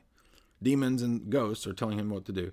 The actors serve Kubrick impeccably. They play the masquerade with relish for its picturesque undertones, only hinted at by Grady's use of choice words like a correction, as if this were the trigger word for Torrance's programmed psychosis. That was a normie critic saying that. I thought that was crazy. So I said years ago, yes, there are elite satanic psychopaths, and they promulgate psychopathy to their children and progeny. Regardless of one's opinions on those matters, this is what The Shining is about. I wrote that years ago.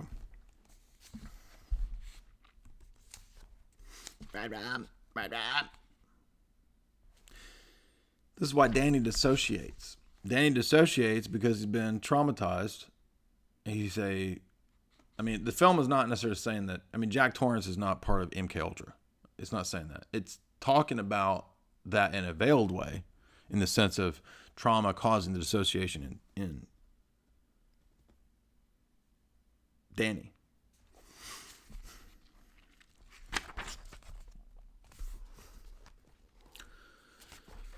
And that's why I do think in Eyes Wide Shut, for example, it does look like the daughter of Tom Cruise and Nicole Kidman she's being prepared for a traumatizing lifestyle.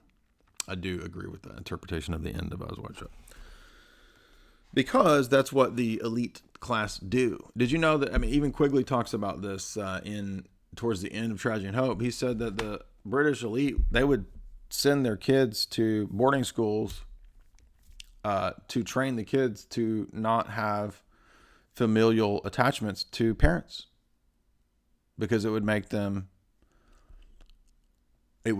blunt their emotions, and they would become more ruthless if they did not have a lot of matriarchal motherly love and attention. I'm not kidding. The elites have known that they can intentionally create psychopathic offspring who are fitted to rule in the mind of the elite, right? Because they've been intentionally traumatized. Isn't that wild? Talk about a fallen world. Can you imagine being a parent and like getting off on creating psychopathic children? It's like, whoa, dude. But then, and if that seems outlandish, we live in a world where people eat kids and they offer them to Moloch, right? Rome just put a giant statue of Moloch up. Yes, elites have been psychopathic and totally degenerate. And now it's all coming out. And does anybody say, thank you, Jay, you were right? No. Every week there's a new attack video trying to take me down. Every week it's, he must be destroyed, as one dude said.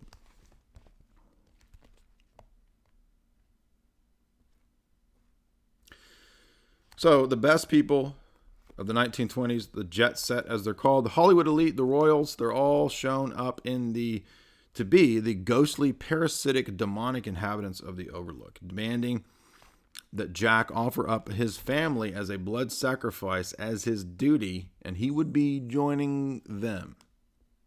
So in order to be among the elite, The Shining is telling us, there's a spiritual realm that demands a form of blood sacrifice. And that is the payment that you owe as your duty to join this elite. And I even mentioned Raskolnikov in Crime and Punishment, like the character of Jack. Because remember, Raskolnikov thinks that to be a great man of history, why not commit murder? If that's what gets me ahead, why not?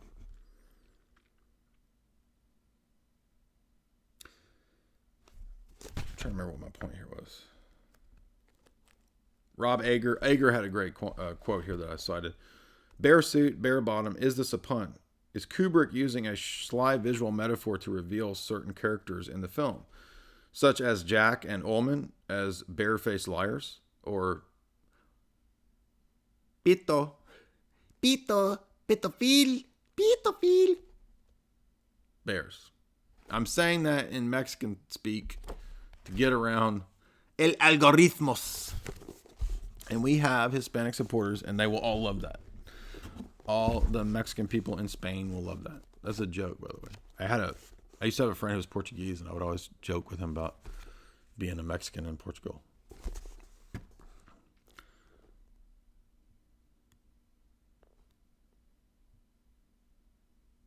Teeth in the Colorado Lounge. I don't remember what he's talking about, but which represented Jack. The teeth of the furry bear suit. Already conclude that Wendy actually sees Jack doing that to Danny. I think is it Wendy that sees the furry? Ager posits that that's Wendy's trauma. I'm not sure about that, but I think they're really seeing the demonic elite of the 20s, the jet set. Abused children grow up to become abusers, and they repeat the cycles and sins of the parents in a continuous cyclical history and views. That's exactly what's going on here. So I end my analysis with talking about similarities to Eyes Wide Shut, talking about the cultural stuff, furries, all this crazy stuff, satanic sacrifice, human sacrifice, America as a giant Indian haunted at burial ground, and the eternal recurrence that Kubrick seems to favor, as well as Baphomet pose. Isn't it interesting that there is a Baphomet pose going on there? See that? That's about right. So, if you would like more of this kind of analysis, you can read Esoteric Hollywood. Now let's move to Dr. Sleep. I've been rambling for a long time, I know. If you would like to support Jay's analysis, thank you for those super chats, guys. They are welcomed. Hopefully you're learning. We're doing what we do, analyzing culture, analyzing film, analyzing literature. By the way, this week also we'll have a analysis of Fahrenheit 451. I finally did Fahrenheit 451. You said, now wait a minute, Jay. You never read Fahrenheit 451? No, I didn't, because in high school I was chasing booty. Girls, not dudes, and I didn't care about doing my homework. So I didn't do my homework in high school. All I did was chase women in high school. So no, I didn't read Fahrenheit 451. Now I have. I got me a fiance. Ain't got to be chasing chicks no more. Dr. Sleep. Sleep is death. I knew right away. This is about the dead, obviously. In literature, what is sleep often a signifier of its death. What does the New Testament call death sleep? And it begins flying in from above, just like The Shining. Spoiler alerts, if you've not seen Dr. Sleep, we will be spoiling Dr. Sleep. But, dude, Dr. Sleep is like Dr. Epstein meets Jimmy Savile. I mean, meets David Icke. Like, Dr. Sleep is Cheetah Uri with David Icke and the Cheetah Uri. Mate, the Cheetah Uri are real. The Nephilim, the Cheetah Uri. So, let's see. We go to 1980s Florida. Not too far from me. 1980s Florida is just down the road right there. The boomers are right over there still living in 1980 Florida. And we see a little girl wandering over to talk to this band of miscreants who live in a sort of nomadic gypsy lifestyle in a trailer, an RV trailer. But they're well-dressed group of kind of like circus performer type people almost. And by the way, did you notice that it's the giant from Twin Peaks? Did you notice that the Twin Peaks giant is the tall dude in this motley coven here? And I have not read this book, but I'm like, oh, so this is just a coven. And it's not 13 people. It's, how many they have? 7 or 9 people? I don't remember. 7 people, I think. 8 people, I don't know. But they are run by a evil woman named Rose. And Rose is the femme fatale evil witch. They're like vampire witches, kind of. Have you read that? You know what it reminded me of? That Anne Rice book, Taltos. Have you read Taltos? It kind of reminded me of that. I'm not a huge Anne Rice. I mean, I've read some Anne Rice books, but that's just what popped into my head when I'm watching this. And of course, as I mentioned, I'm pretty sure some of you Stephen King fans will know. Isn't there a Rose? There's something to do with the Rosicrucian in relationship to the Dark Tower, but I can't remember. Well, her name's Rose. Rose, Violet. So we got flower imagery here, Rosicrucian. Rose kidnaps Violet. So we start off very creepy and dark. And right away, we know why she kidnaps Violet. Because she wants to take Violet's magic essence. So, this is a human sacrifice, adrenochrome magic human cannibal cult that's not just human, they're also sort of demonic. They're like demigod status. It's kind of vampire. You get extended life through this methodology of ingesting the essence of the youth. You don't get eternal life, but you also get heightened powers, right? Like you if you have the power, like if certain people have different clairvoyant gifts, Rose can actually project the head witch bitch. The Hispanic dude, what can he do? I forget what his is. He can do something. I forgot what he's a crow. He can fly around like a crow or something. I don't know. The doll-faced streetwalker girl that they recruit into the coven, she can influence you with her voice. Yeah. So people have different gifts and proclivities. Some people have more clairvoyant powers than others in different areas.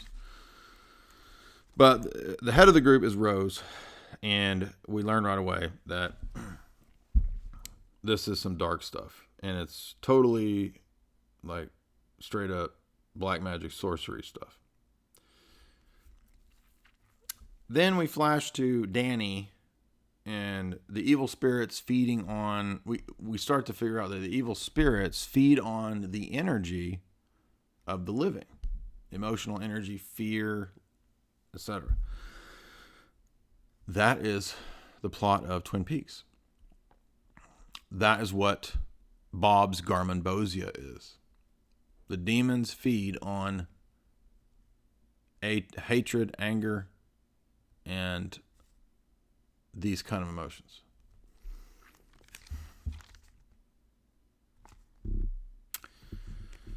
So we see what Danny's up to back in 1980. Danny is figuring out his powers, but he decides, he's going to suppress them because it's just too much to deal with. Jack's dead. Danny's mom is, traumatized from the whole event. And so he's still seeing spirits. It's too much. So flash forward, and Ewan McGregor is a drunk bum. And he's sleeping with nasty bar thoughts and stealing money. But he still has the shining. Even though he's been suppressing and trying to dull the shining with alcohol, he still speaks to the black dude. Remember the black dude that had the shining too? He's died, but he still can talk to Danny. I forget the black dude's name. The caretaker black guy.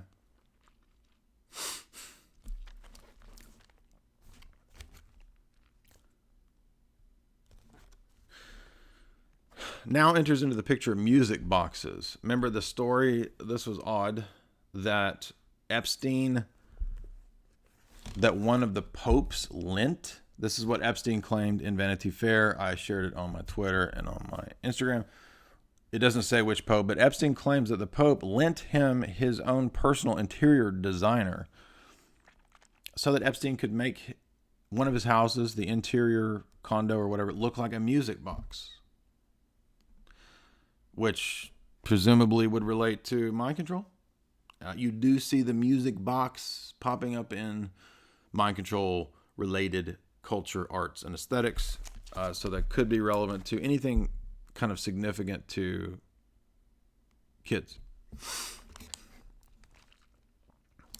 But Danny apparently has the ability to trap the spirits in music boxes or they're little, I don't know, maybe they're not music boxes. I don't know what they are. They're like little, I don't know, decorative boxes.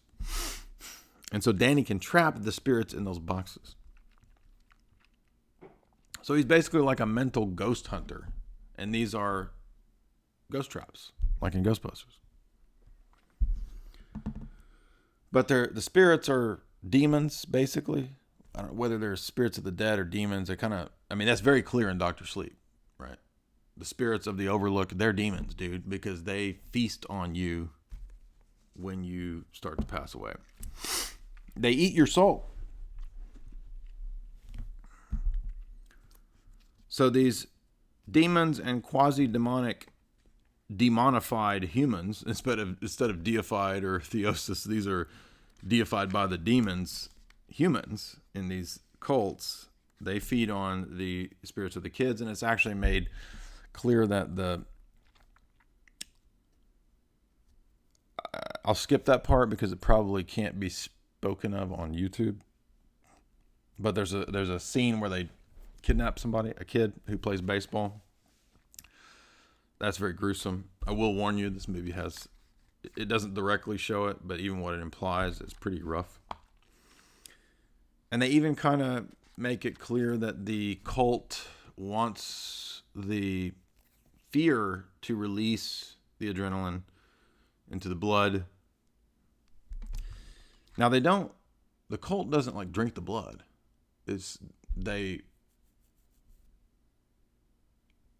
hard to explain. They inhale the essence of the person exhales as they're passing away, which I think is supposed to stand for, signify basically what these kind of crazy cults do.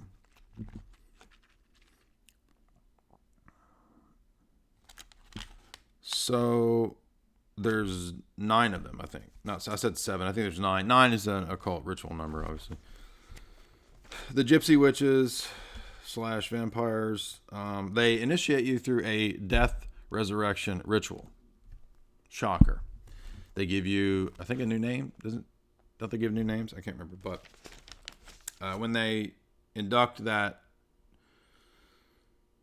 girl who's the hooker, they put her through the initiation. It's also kind of you get the impression it's hallucinogenic. She goes into a dissociative state. She's terrorized, like she's having a bad trip. So that was all kind of pretty revealing. This death initiation ritual that seems pretty hallucinogenic. She says, she wakes up and she's like, "You lied to me. It was terrifying." And Rose is like, "Yeah, well, so what? Bad people lie. Why did you believe me, dummy?" And she's like, "Am I still human?" And Rose is like, "Who cares?" So it's a very anti-human attitude, right? Then they talk about, so there's the whole child sacrifice adrenochrome thing. Then they talk about taking out anybody that can pose a threat to them, because the essence of the people that have these kinds of gifts seems to be more powerful. So it's like they feed on this and it extends their life, and it's more powerful the more shining or mystical powers that you have. So it's kind of like consumerism as the ultimate cannibalism, right? And that's kind of hinted at in the film as well. I'll give this film credit that it's not just talking about shining demons stuff. It's also kind of hinting at critiques of cannibal culture. It's very similar to Twin Peaks. We even have the giant from Twin Peaks is one of the members of the Coven. Houses are pictured as psyches. This is something I've talked about in many of my analyses. That there is an analogy between the house as a psyche and many doors and rooms and compartments. Remember that movie House 2, the 80s horror movie? The house contains his trauma. So if you go into the basement, that's the repressed trauma. This comes up in a lot of movies. What's that Joe Dante movie where there's a hole in the basement and you go down there and the kids find their own trauma? I always forget the name of this. It's been remade a couple times, but Joe Dante movie is pretty good. House 2, same idea. So I think what we got going on here is that when Rose steps into the psyche of the new kid, the black girl, it's a mind palace, and she wants to manipulate the girl's memories, and it's like a library. And then the girl actually traps Rose, and she steps into Rose's mind palace. If you've seen Sherlock, you know about the mind palace thing, right? That's actually a Renaissance thing, mind palace.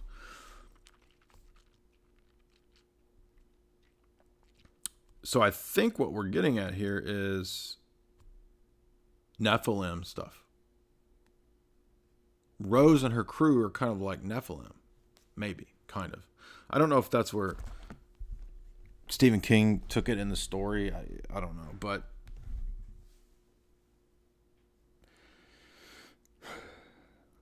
parasitic, quasi-human, half-human, almost demigod creatures who feed on humans, demand human sacrifice. If you've read the Book of Enoch, that's what they say the Nephilim did, was they demanded human sacrifice. And then there's a very revealing line from Ewan McGregor, I think, at one point, or so one of the characters, like, you're not just dealing with a band of Burning Man, because they look like people who would be at Burning Man, like a bunch of weirdos in an RV at Burning Man. That's what Rose's crew looks like. But they're actually very well-connected elite cult psychopaths.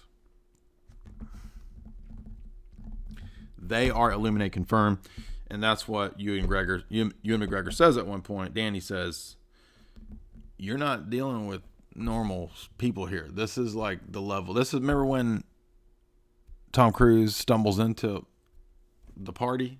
And he's like, whoa, I'm not just dealing with like people that are into sex parties. I'm dealing with people that have the capabilities at their disposal of an intelligence agency. Like they can get rid of me. They can run fake news stories. They can do whatever they want. And that's kind of what we get from the Ewan McGregor character. He's like, these people are loaded. Rose's RV has a giant hot tub in it.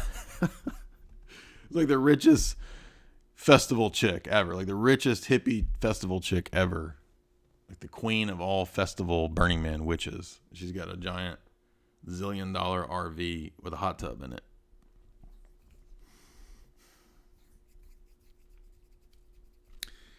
And they have this it's not just, they have a very Laurel Canyon, Burning Man, bohemian element to them, this whole crew here.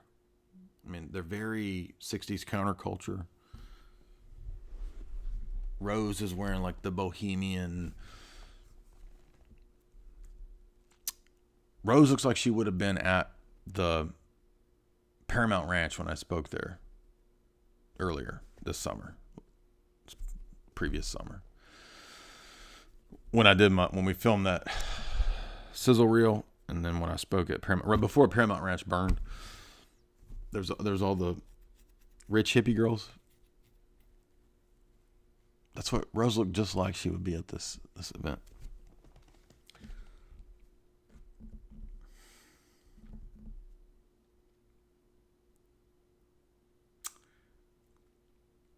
The only thing that bugged me about this movie, and I guess maybe Jack Nicholson has a trademark on his face or something, I don't know.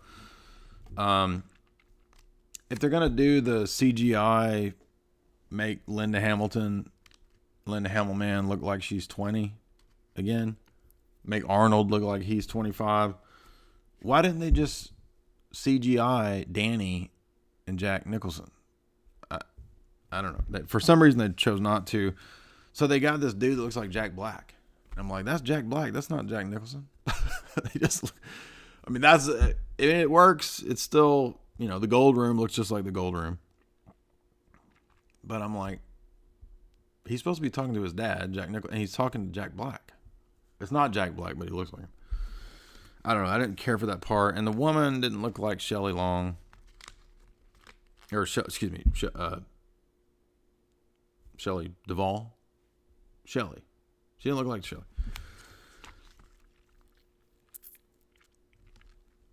Let's see. Passes his test of temptation. The maze comes back. They try to trap Rose in the maze, and that doesn't work. I did like that part. That was a very interesting way to do a twist, because you think that Rose is going to be trapped. They had this pretty clever way to bait Rose. I thought that was pretty good. It was a good story, good plot. I was impressed with the movie overall, given that I had very low expectations. I thought this is going to be stupid. It's going to be X-Men. It was way darker than I thought. It wasn't X-Men. It was pretty much in the vein of what I would have expected a Shining sequel to be. It was a little more like Ghost. It was more. I mean, it wasn't goofy. It was like a dark Ghostbusters. They're trying to trap these ghosts in boxes, and it reveals that the elite are everything that we think. So in that sense, yeah, it kind of falls along with the rest of the Kubrick ethos. One thing I don't understand, maybe you guys would know, I don't understand how, if Stephen King didn't like Stanley Kubrick's thing, how did this project go forward? I guess just that Fetty, that green, that chop. But, so there we go. Once again, my Shining analysis totally confirmed by Dr. Sleep. Do I recommend Dr. Sleep? I recommend Dr. Sleep because, once again, Hollywood is revealing to us what really goes on. It's so in your face and blatant that most people will not think that this is even possible. Yes, it's cooked up with some of the ghosts and vampires. That's metaphorical for the degeneracy of the elite. I don't think there's real vampires who've been walking around for 800 years like Rose or whatever. But there are real cults and covens, and they really do this kind of stuff. And some of them are very rich, and some of them are very powerful. And so, should it be seen? Yes, in the same way that Eyes Wide Shut should be seen with caution. And I mean, there's nothing sexually gross in this movie, but that part with the kid is pretty rough. So I would exercise caution watching it. It was pretty disturbing at one part. But the rest of it's not disturbing. The rest of it looks, I mean, even the part when they're killing Rose's coven, I was like, this looks like Buffy the Vampire Slayer. They just turn into dust. It's like 1997 CGI dust skeletons. That was a little weak, but overall, is it worth seeing? Yes, it is. It is worth seeing. It's not anywhere near as good as The Shining, just on a movie technical level. But it was entertaining. It was a decent attempt at it. And the final scene, spoiler alert, what's the boiler room? It produces the steam for the Overlook. The steam, the essence, the energy that's pumping it's the heart of the Overlook, basically. That's the analogy for the heart and the steam that the vampire witch Illuminati cult is ingesting. And they call it steam. Like, we need more steam. We get, like the Peter Gabriel song, I need steam, right? So the essence of the sacrifices that they ingest, they call it steam. And that's why at the end, Danny, grown-up Danny, destroys the boiler room. Not the boiler room with me and Hesher and Sport and Tristan. The boiler room of the Overlook. And so then the Overlook burns down, and we have the victory over this demonic entity and power and force of the Overlook Hotel. So there we go. And then the black girl who has the most shining, the powers, she imprisons, it ends with her imprisoning a ghost in a box. So Danny is now dead, but he talks to the black chick and he tells her how to imprison ghosts in the boxes, in the Ghostbusters ghost traps. So there we go. Somebody said they were bored. I wasn't bored because I was, well, I mean, really, I'm a Kubrick fan, so I've watched The Shining many times. I was very interested to see where they would take it. And there was so much of the real esoteric stuff in there. Yeah, mixed with the goofy, that I wasn't bored. But super chat time. Let's go to Moses D, new member. Thank you, Moses D. Much appreciated for that silver membership. Jackson Rapper, $5. Thank you. You and Owen Benjamin helped me find God. That's good to hear. You should reach out to Vox about unauthorized TV. I emailed Vox today because I found his gamma analysis so penetrating. So I would actually love to discuss the gamma proclivities and disposition if he would like to discuss that. Eric S., $5 Canadian. Do you have any thoughts on Nick Fuentes? That is crazy. As you guys know, I don't really care about politics, so I like to see people upset the establishment. I don't know what it will accomplish, except that I do think it's good to get rid of these phony conservatives. But at the same time, it's like they're like, we support Trump, and then they're questioning Don Jr., which I don't care if they do that. But why are you supporting Trump? I don't really understand. I mean, I guess to have a leverage or a foothold to say we still have a mainstream appeal to the popularity of Trump. I mean, I guess tactically I get it, but I think the problem that I would have is I just don't see much hope in America. So championing America first it's just not a thing. I mean, championing America first, does that include, I know that in Nick's personal case, it doesn't include regime changes, but does it include me going along with all the CIA coups and regime changes? I mean, I know that his position is not, and I appreciate that. I think the questions are funny that they posed, but I kind of think we're past the point of trolling these kind of people. Remember in the town halls? Remember back in the town hall? Because I was woke on politics, and I was very interested in being active in the political scene in 2003, 4, 5. I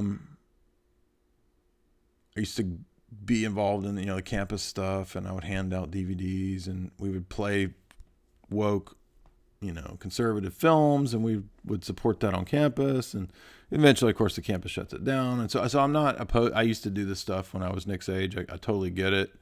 I just think as you get older, you kind of like, there's prior issues that I would deal with in terms of people's worldviews. I'm much more concerned with saying I don't care about the whole political scene and changing minds on the stuff that I talk about. But now if people want to do politics, I don't really care. I don't have a problem with it. Doing the political stuff. I mean, that's Nick. Nick is a politics guy. He does the political stuff. I like that he is going at people who have targeted the stuff I do. Remember when what WordPress did to me? Remember that? Now, I've never figured out exactly what kind of people. I think it was more of the left-wing people that did the WordPress thing to me. But I have had people older than the 2011 period do things to me to try to ruin me. So if you try to ruin people and you try to destroy their lives and you keep doing this, you're going to hurt yourself. It's going to come back around on you. And so I love to see it when you're going to get your due. If you keep doing this stuff to people, trying to ruin their lives, trying to get them killed, trying to get them doxxed, trying to make threats. I mean, enough people are going to eventually not put up with it. And if you've had it happen to you, I've had it happen to me. Not just WordPress, but other issues in the past. It starts. You're eventually going to piss off too many people, but they don't have any choice. Like they've already doubled down and they're set to go down that route. So I appreciate the trolling and I appreciate the debating but I guess what I'm starting to realize, and this is not about America First or any of that stuff, just the attitude of people in general. People are moving beyond being able to handle debates.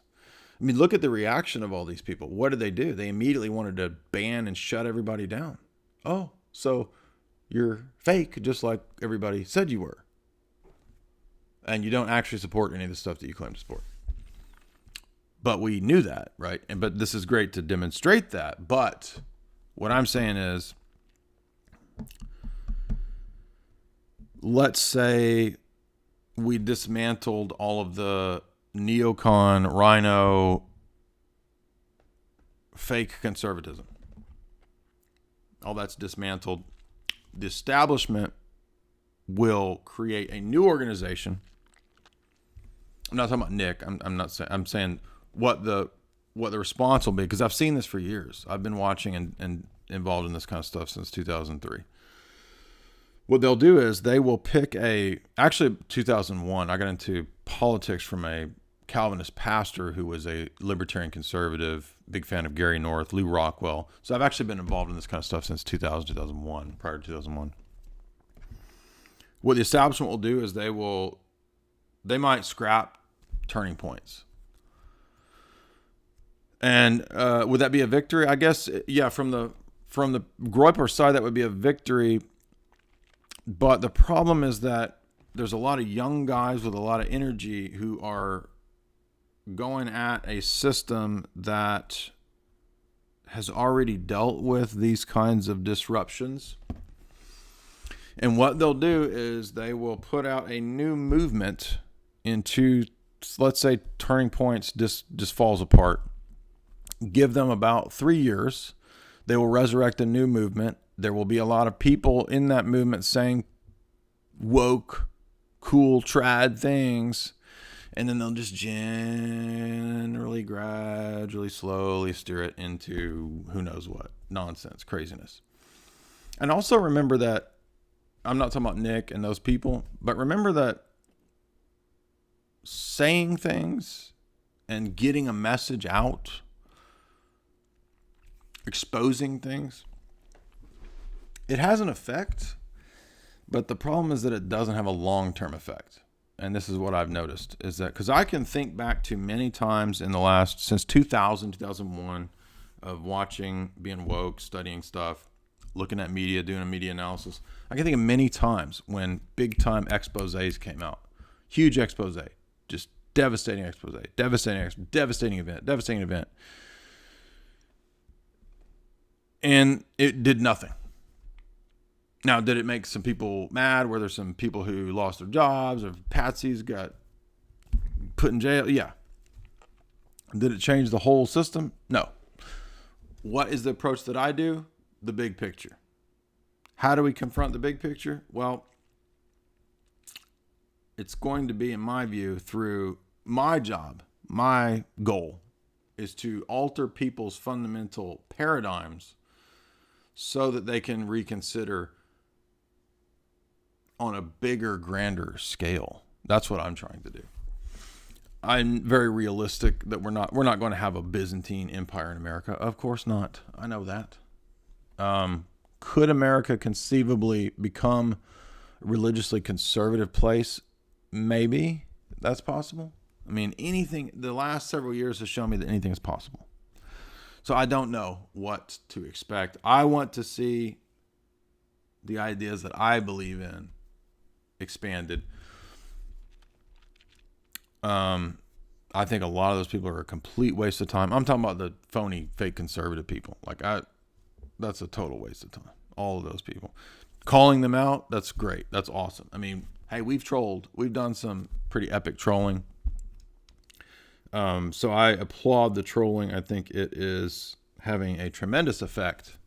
I want to see it have an actual effective change, but I don't know if it actually will. So it remains to be seen. I know that I'm not talking about Nick, but I know that a lot of the right-wing trad side of the Catholic world, they absolutely hate Jay's analysis. So in that regard, I'm their number one enemy, not because of the politics stuff, but because of, our adamant opposition to Francis and Roman Catholicism. So it's very difficult to, see on the same page in terms of ideology, even though we might agree, these conservatives are a joke. I mean, give me a break. Like you'll field questions from the most degenerate idiots. This is my complaint about a lot of the so-called own those libs, dude. Oh no, we fucking own those libs, man. Yeah, because you're debating the most low IQ social justice warrior out there. And you just control the debate by not having a real debate. Those people are never going to have a real debate. They're never going to. Why do you think most people won't debate me? Because they don't want to lose the debate. They don't care about winning or knowing the truth. Well, I mean, they care about winning. They don't care about what's true. And so, anyway, I'm rambling. There's a lot of stuff. I think the trolling is hilarious. I mean, these people, I love seeing these people shake. Is it going to accomplish a whole lot? I don't think so, but it remains to be seen, and we'll see. Hi, Jay. Is Jack a failed writer that develops cabin fever and goes nuts? Yes, but he goes nuts because the temptation is that he wants to be in the elite, and he's got cabin fever, but he's already exhibited the signs of abuse because he's already abused Danny.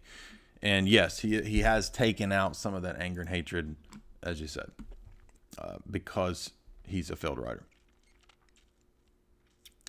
Vladiro, 10 Canadian. Thank you for putting up with all of this and always delivering. You're welcome, bro. By the way, what is your opinion on hacking the headlines? Don't know who she is. Never heard of it. She's interesting, but her Protestant theology is unfortunate, for a lack of a better word. I've never heard of it. Don't know of her, so I can't comment on her analysis. But if she's Protestant, there will probably be some pretty significant defects that I would disagree with. But I'd have to check out some of her videos. But thank you for that, Vladiro. Maybe after this, I'll check them out. Elvis Oxford 5. Oh, you already did that. Countess, thank you for becoming a member. Welcome. Welcome to the Jay's Analysis subscription. If you look under the community tab, you will find the material for subscribers there. The Genesis talk, I guess we'll do part 2 tomorrow of the next. So we did part 1 yesterday. We'll do the next Genesis talk tomorrow.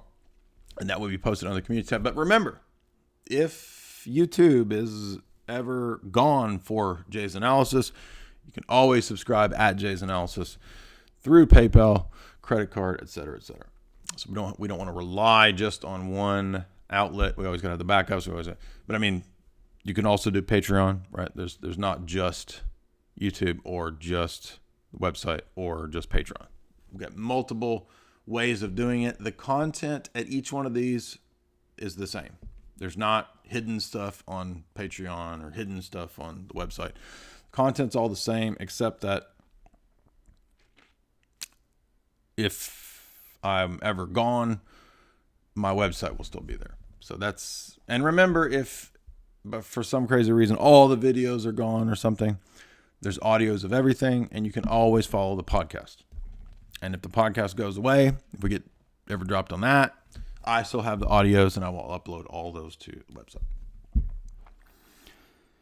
James Johnson, $10. Is Dr. Sleep king as an artist tapping into... Is Dr. Sleep... In Dr. Sleep, I think you meant, is king as an artist tapping into headlines to symbolically emulate modern horrors, or is king as a cultural predictive programmer preparing the public for child sacrifice, or both? Good question. This came up on Tinfoil Hat yesterday with Sam Tripoli. Shout out to Sam Tripoli. Thank you so much for having me back on. We got a banger episode coming out Friday. I don't know. Somebody asked that on Tinfoil Hat, and I don't know if he is tapping into headlines. I would tend to suspect that, I mean, Stephen King's been talking about this stuff for a long time. I think maybe, I don't know, I'm dubious. Tyler Haney, $5. Hi, new subscriber. What are your thoughts on that topic, and that topic in relationship to, so those are topics that we'll probably not be able to talk about on just even talking about them. Can get the entire super chat taken away. So I would say read the Russian church statement on Church and Nation, because I do attend the Russian Orthodox Church, and so I agree with the Russian church's statement on the relationship between church and nation. You can find that at mostpot.ru, Church and Nation. So that's my view. All right, let's see. I lost my place. Raffling Steaks, $5. What's Nick's fate in this? I mean, they're probably going to try to... what they did to Alex, they're going to try to do that there. I don't know if they'll do that. I mean, but they want to do this to everybody, right? It's coming for all of us, dude. And it's not just coming for the political people. After the politics sphere, it's going to be, did you make a mean statement on Twitter 5 years ago? You're banned for whatever. You're punished. And this is eventually going to spill over into, we've already been seeing this. I mean, wake up, people. The real threat is technocracy. That's what I'm here to tell you. That's what I've been talking about for a long time. That's why we did the Globalism Book Talk, to prove that that's the plan. And now as the plan comes into fruition, people are still acting like I'm a crazy conspiracy theorist. Even though I've been here talking about it for a long time and I've read countless books on the topic from the top elite, and the people don't listen. And they're more interested in being envious of me and having success than they are taking precaution and getting prepared for what's coming down the road. And that's really sad for those people. So who knows? We know that the lamestream media outlets are trying to get him and everybody else deplatformed. They're not going to stop with Nick. They're going to do everybody. So will that be successful? I'm kind of surprised they didn't. They tried to go for the Twitter, right? And then I don't know. But my advice would be, dude, that trad Catholic stuff. Francis ain't your friend, dude. That's my message. Frank is not your friend. And if you can't, if a Pachamama idol, a human sacrifice idol, and the Vatican being okay with Moloch being put up in Rome, if those things don't wake you up to the fact that the Roman Catholic Church is not the true church, then there's nothing else that will wake you up. That's my message on that. I'm more interested in people's spiritual belief and their theology than the politics. I'm not saying politics doesn't matter. You can't be spiritually good with Jesus and then believe crazy stuff in the political realm. No, that doesn't make any sense. But what you start with is not the political, but the spiritual. Joseph Kerr, $5. So, but I mean, you probably could have guessed that anyway. What are we here doing all the time? We want to convert people to Orthodoxy. We want to convert Rome. We convert Roman Catholics every day to Orthodoxy. That's why they're so mad. We converted one of the big sedevacantist guys, 2 of them, and that's why a lot of them are really mad. You know how many seminarians we've converted? A lot. That's why they're mad and furious. And the Pope blesses a human sacrifice idol, and they're mad at me. I think you need to reorient things. Joseph Kerr, $5. Thank you, Joseph Kerr. Buyer Wise, $15. The left-right paradigm is a tool for elite control, but what is the correct paradigm? True and false. Not left and right. True and false. In an Orthodox theocratic monarchy, yes, that would be the best paradigm, because that is the paradigm that has existed in the church for millennia and been blessed in many, many, many coronation ceremonies. It's not coming back anytime soon, but that's okay. We don't have to have a perfect political system to exist. That's why the church existed for 300 years before it began to make converts in the realm of the Roman Imperium. So that's okay. If God puts us through a chastisement period of no political influence and power for the next 300 years, then so be it. Maybe that's a good thing to sift the wheat from the chaff. And I assure you that in the realm of the Ukrainian schism, all you clowns that support the Ukrainian schismatic ecumenists are going to be sifted. You are the chaff that's going to get sifted, because your crew is already doing ecumenical ceremonies, and the ecumenical ceremonies that you're uniting yourself with are Francis and his crew, and Francis and his crew are blessing Pachamama, the human sacrifice idol. So you will remove yourselves from the church into ridiculous heresies and stupidity, idolatry and nonsense, thus proving my analysis and what I have said for many years, even before I was convinced of orthodoxy. Even before I could tell you those clowns were bad news. I knew ecumenism was bad news 15 years ago.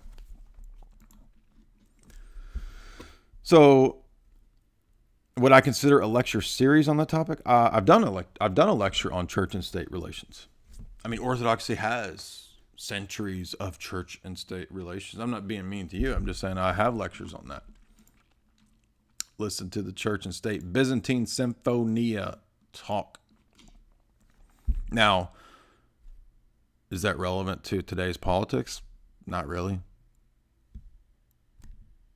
But in Scripture, there's examples where people put political stuff above the spiritual, and God actually rebukes people for that. People get rebuked for being more concerned with the temple and rebuilding the wall of Nehemiah and making political alliances with Egypt. And God says, repent. You're focusing on all this political stuff. You get the heart part right, the theology part right first. The rest of the stuff will flow from that. So that's my answer. Josh, $5. Jay, what's going on with the Patriarch of Alexandria? Do you have any thoughts? Well, this is sad. Also, do you like Byzantine chant or choir music? Totally like Byzantine chant. I don't care for choir music.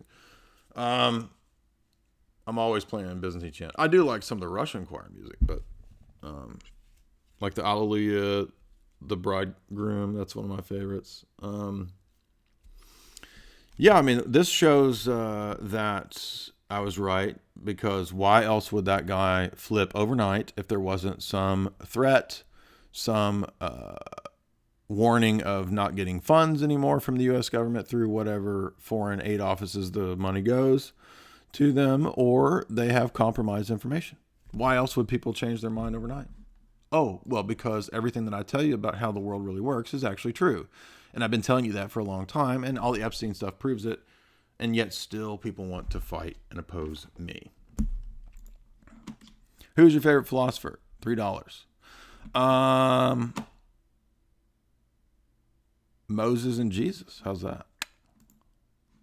But thank you for that, Tyler Haney. I don't really care. The secular philosophers, to us, whether it's Plato or Aristotle, they're secular. I mean, they have insights, but... Jair Bear, 10 Canadian. Hey, Jay, I was born and raised as an Irish Catholic, and I'm looking to convert to Orthodoxy. I'm in a small city that only has 2 Orthodox churches. Yes. Preferably, you should find the Russian, Romanian, Serbian, Antiochian over the Greek Orthodox Archdiocese. We are not presently in communion with the Greek churches because of these issues. So you want to try to hopefully find churches in those jurisdictions. And hopefully that is helpful there. Jair Bear. All right. Great show tonight, guys. I know we went long. I might clip that first part because I was talking about the philosophy of debate for like 30 minutes. I might clip that and put that as some other thing. So that people who in the future come to this discussion are not misled and wonder, like, why is this guy talking about debate for 30 minutes? And he's not talking about the movie.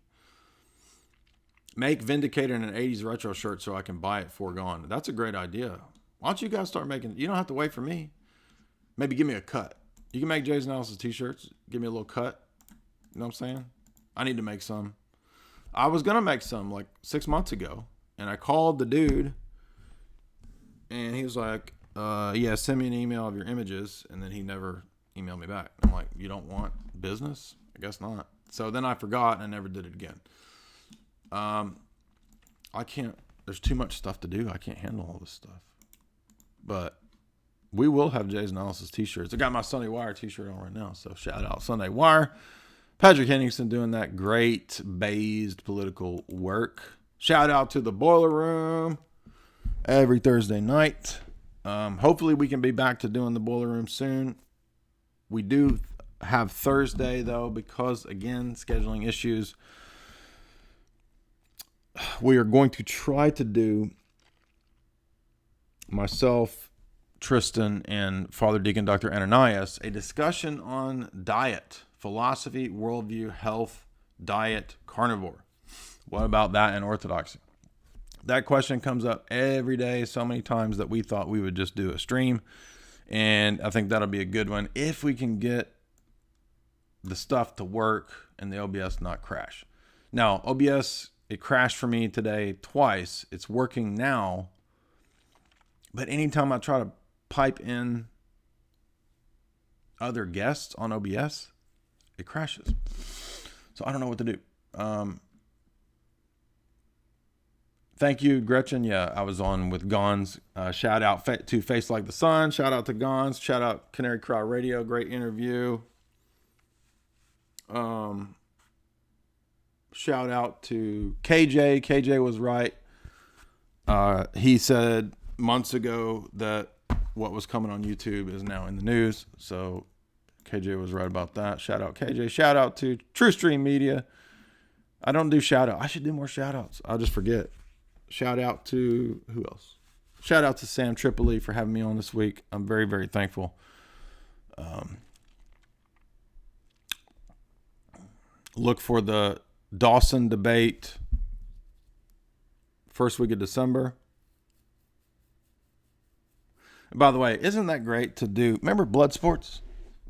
The great thing about blood sports was that you got used to being called names. Remember that? That was so much. It was so much better to do that even than to have these evangelifish tone policed things where they're going to try to boot you over a mean word. Get over it, dude. Grow up. Shout out to Jim Bob. Shout out to Owen Cyclops. Shout out to Sam Hyde and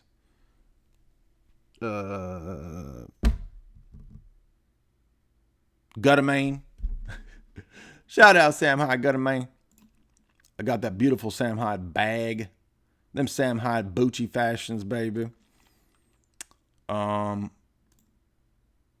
else? Who else is our buddies? Am I forgetting anybody? If I'm forgetting anybody, please forgive me. I'm sorry. I'm not trying to be forgetful. Anyway, who do y'all want to see come back on next? Tell me in the chat. Who is your favorite guest?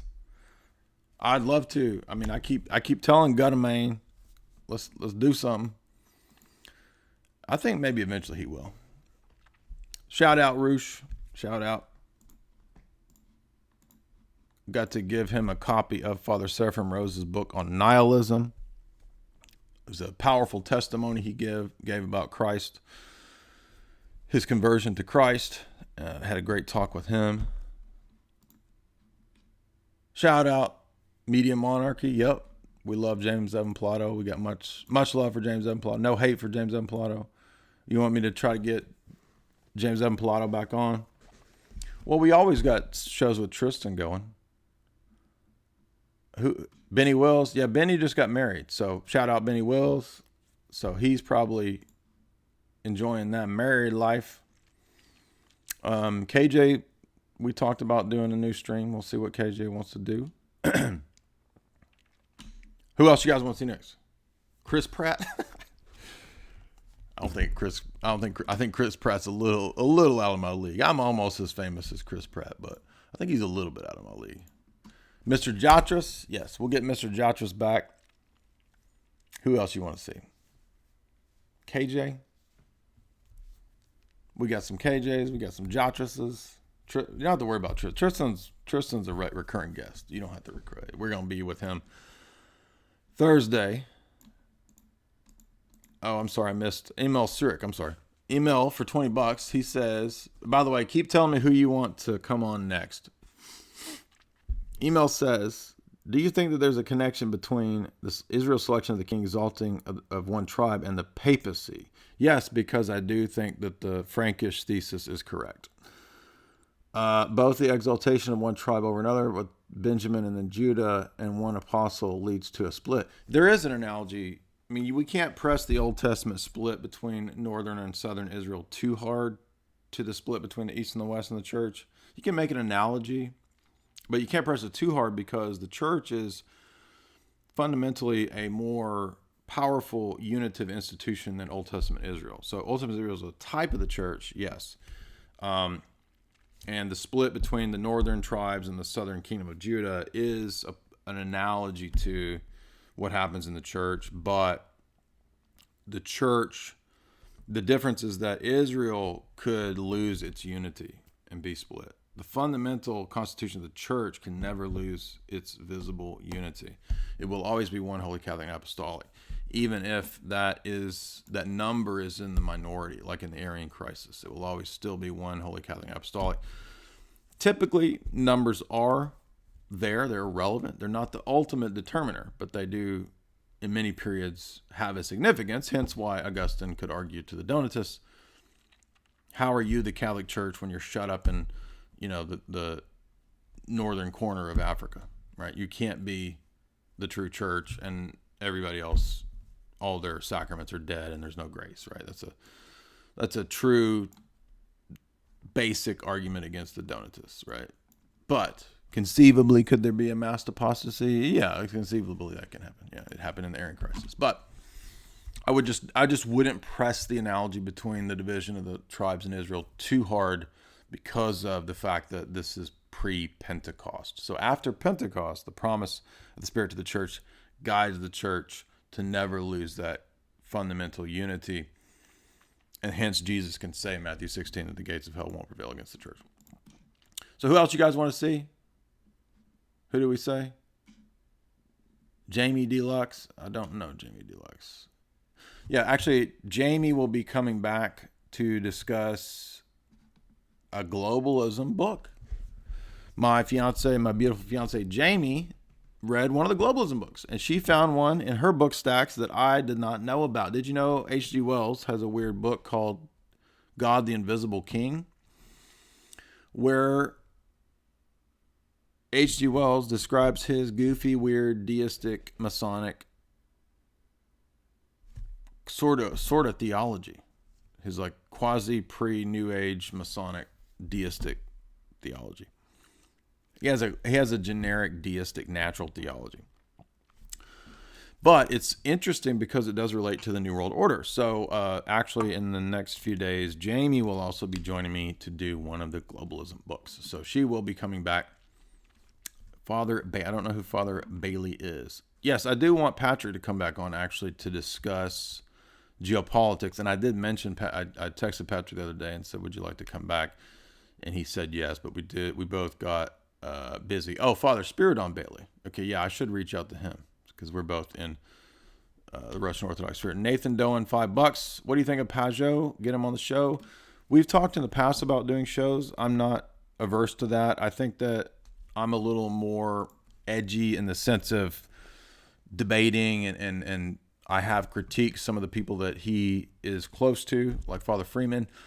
I don't fault Jonathan Pajot for not wanting to do a show with me. That's his prerogative. He's welcome to do a chat anytime he wants to. I'm always open. The door is always open, but there's no hard feelings if he feels that the type of material that I discuss and the approach that I take is not a good match for what he does.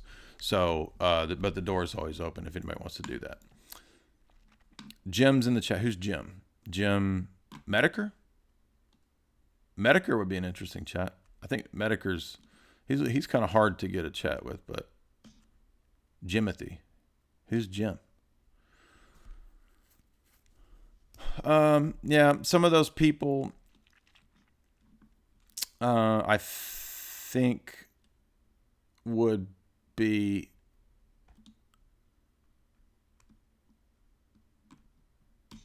the door has always been open for a lot of these people if they want to. No, we're not going to have, I don't think it would be profitable for E. Michael Jones. I offered multiple times to do a debate with E. Michael Jones and he would not do it. And said, will you debate? You should debate, what's that guy's name? Jim Lacoutis. And I said I would, and Jim Lacoutis said, no, I have hiccups, I can't debate you, but I'll do a written debate. No, sorry, Boomer, I'm not doing a written debate in 30 pages that nobody will read. Yeah. If you want Gutta Main, Mr. Hyde, tweet at Gutta Main, say, hey, talk to Jake. Yes, we will definitely get Father Hears will come back. David will come back. We will have some new guests in the Orthosphere too in the near future coming, who have done some excellent research on the papacy. We got some bomb material coming on scholarship of the history of the papacy in the near future coming.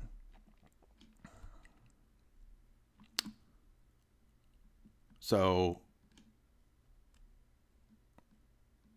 yeah, I'd love to talk to Charles Carroll. Charles Carroll is welcome. Love to have a chat with him. Maybe I'll reach out to see if Sam's busy. I'll reach out to Mr. Chuck, see if he wants to chat. I don't know who Terry is. I don't know who Ryan. I don't know Ryan Reeves. I don't know who that is. Let's see. Yeah, I mean, Mr. Hyde is a recluse. We talked about the founders 3 years ago with Tim Kelly.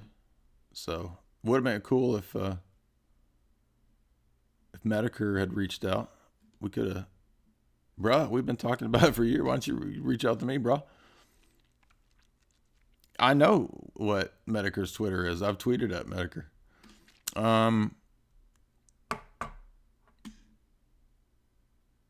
Don't know who Doug Tennepool is. Don't know who Steve Bancars is. Don't know who Phoenix Enigma is.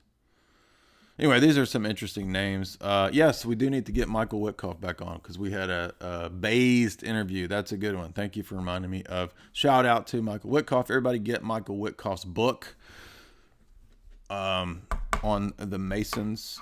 It's a good book. Yeah, some of the people find me still too controversial, edgy. I mean, they're welcome to come on my stream, but I kind of think some of those people that you guys are listing wouldn't, but they're welcome. So, but you guys have given me some great ideas. I will definitely reach out to some of these people. These are good ideas. Earthworm Jim. I don't know who Earthworm Jim is. Doug Tenpel is Earthworm Jim. No. Yeah, John Hagee's going to come on. Yeah, I forgot. Eric Jones, shout out to Picking Bones. He's always welcome.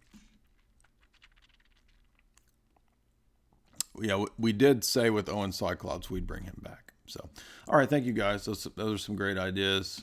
No, we're not going to have Steven Anderson on here. That dude's insane. He's not coming on here. Dick Masterson, that would be funny. No, I'm not having that dude on here.